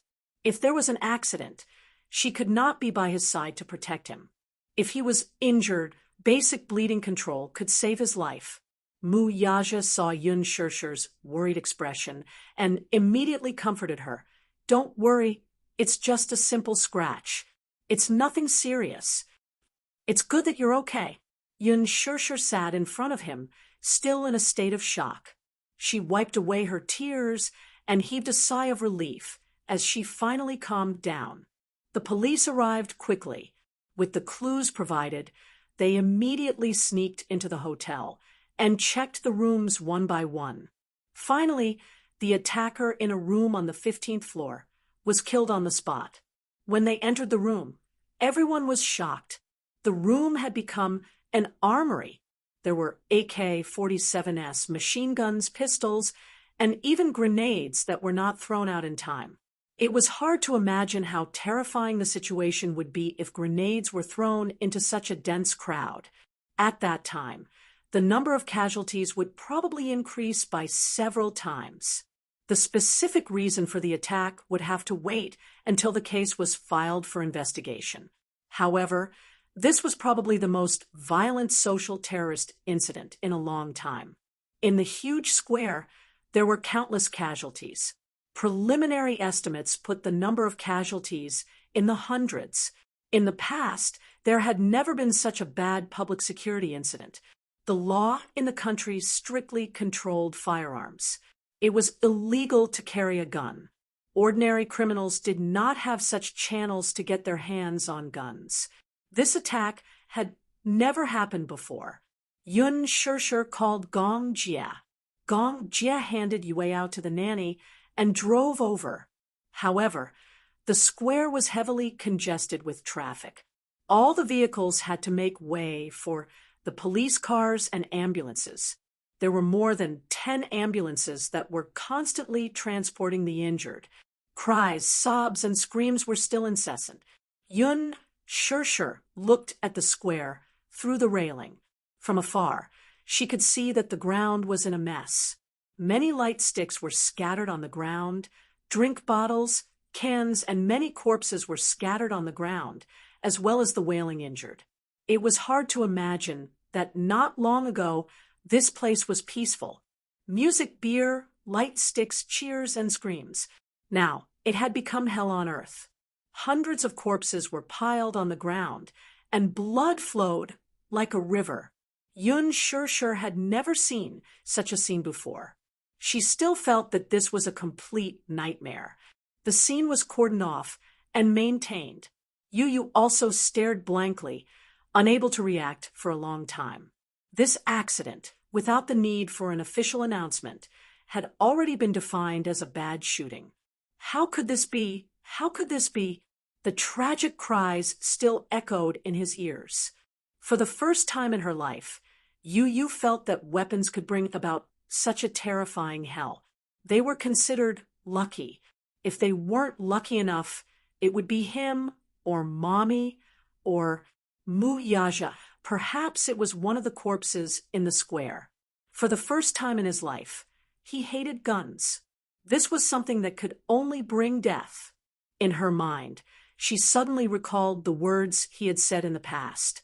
I want all the wars in this world to end because of me, and to be born because of me. But what was before them was war. However, after experiencing death for themselves, perhaps only then did they realize how terrifying death and war were. Chapter 36:17. Gong Jia finally arrived at the scene. When Yun Shirshir saw him, she walked over and said to Gong Jia, Shao Jia, your brother-in-law is injured. Hurry up and send him to the hospital. What's going on? Gong Jia did not know what had happened. When he arrived, he saw Yu standing alone at the side, looking at the cordoned-off square. Her back view looked lonely and bleak. Yun Shirshir was guarding Mu Yaja. Not long ago, someone was shooting at the square with a gun. There were many casualties. Gong Jia questioned, Where's the ambulance? I saw many ambulances coming here. Yun Shirshir shook her head and said, There are too many injured people. Those who are seriously injured take priority. Mu Yaja was only grazed, so the ambulance only bandaged him. Yun Shirshir was extremely anxious, even though Mu Yaja kept comforting her, saying that it was just a small injury and that it was not a big deal. But she was very anxious. Gong Jie checked Mu Yaja's injury. It was indeed a small injury. Once the bleeding stopped, it would not be a big deal. A graze from a bullet would not leave any scars. He also said, "Sure, don't worry too much. I've taken a look. It's really a small injury." Seeing that Gong Jie also said so, Yun Shirshir was relieved. When Mu Yaja said that it was a small injury, she thought that he was afraid that she would be worried and comforted her. So he said that. Gong Jie understood the situation and was a little surprised when he found out what had just happened. The security in Beijing is very good. Why would there be a shooting incident for no reason? Yun Shirshir was also confused. Yu suddenly turned around and said coldly, "It's probably to take revenge on society." When Gong Jie heard this, he did not say much. He only said, "Get in the car. Even if it's just a minor injury, it still needs to be treated as soon as possible." Mu Yaja nodded and stood up. He said to Gong Jie, "Don't go to the big hospital in the city center. There are a lot of injured people there. With this wound, any hospital will do." All right. The three of them got into the car, and Gong Jie drove them to a relatively remote area.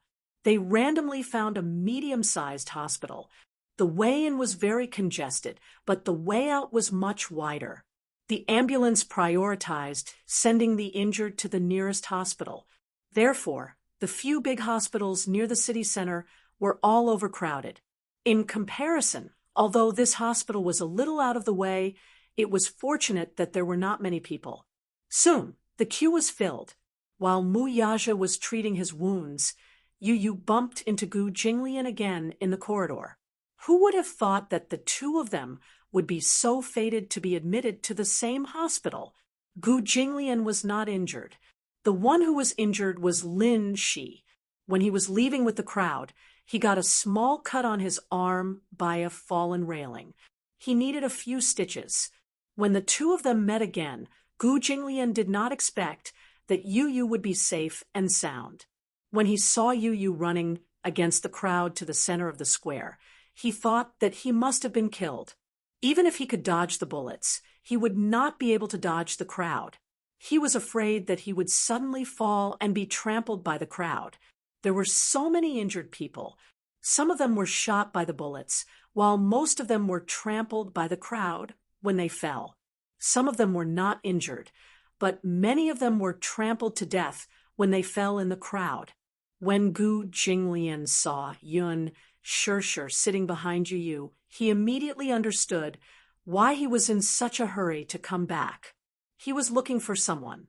Chapter 36:18. He did not expect the cold and heartless child to have such a soft side. Gu Jinglian was a little surprised. When Yu saw Gu Jinglian, he lowered his head and did not say anything. Gu Jinglian crossed his arms. "Why, don't you recognize me?" When Yun Shirshir heard the voice, she looked up and saw Gu Jinglian. Her eyes widened in surprise. She recognized him. Gu Jinglian, the head of the Gu family in Beijing. He was also Gu Xingzi's elder brother. Why was he here? Yu suddenly stood up and walked in front of him. He said coldly, "If there's anything, don't talk about it here." With that said, he tugged at his sleeve and led him to a corner. When he turned around, Yu's gaze was filled with hostility. "Gu Jinglian, what exactly is it that you're haunting me like a ghost?" Gu Jinglian crossed his arms in front of his chest calmly. "What do I have to do with you, Gong Fan? We haven't settled the score between us yet." "What score?" "The matter in North Africa is not something that can be forgotten so easily," Gu Jinglian said expressionlessly. "Werther is the core of the Gu family in North Africa. You used those despicable methods to take it away from me. How are we going to settle this score? Despicable. You did not think much of it, he said faintly. Gu Jinglian, don't make yourself sound so noble. I don't need to mention how you got that piece of land in Werther, right? That piece of land in Werther used to belong to Hurricane. In order to get that piece of land, the Gu family did not necessarily use honorable methods. Now, he was saying that he was despicable. So what? He only looked at the results and did not ask about the process. Gu Jinglian sized him up silently. Suddenly, he squatted in front of him and said slowly, I have to say, you're really impressive to have such skills at such a young age. However, I did lose the matter in North Africa. I have no objections. However, I hope that you won't go against me in the future. He paused for a moment and said with some difficulty, After all, you're just a child. If I'm too harsh on you, I'll be going too far. The boy's lips curled into a smile when he heard that. I also hope that you won't go against me. Otherwise, I will also feel very embarrassed to have you suffer so much. The two of them had similar auras, so it was difficult to determine who was superior. Gu Jinglian's thin lips twitched slightly. The capital city had always been a place of strife, and there had never been a lack of open and veiled struggles. However, since Mu Yaja married Yun Shirshir, withdrew from the strife, and focused on his family, the Xingyu Financial Group's aggressive expansion had also been restrained a little. Without such a strong opponent, Gu Jinglian could not help but feel bored. Still, with a powerful up-and-coming talent like Yun Tianyu around, it would not be too boring for her. Gu Jinglian stood up, touched his head provocatively, and turned to leave. Yu watched his back coldly and returned to Yun Shirshir's side. At this time, Mu Yaja's wound had been treated. Seeing him appear out of nowhere, he asked suspiciously, Where did you go just now? Yu turned his face away and did not say a word. It was as if he had returned to the day when he had just returned to the Mu family and locked himself in his own world, as if he was isolated from the world. Mu Yaja was stunned, but he smiled. He understood his son's character. He was arrogant, sharp-tongued, and insincere.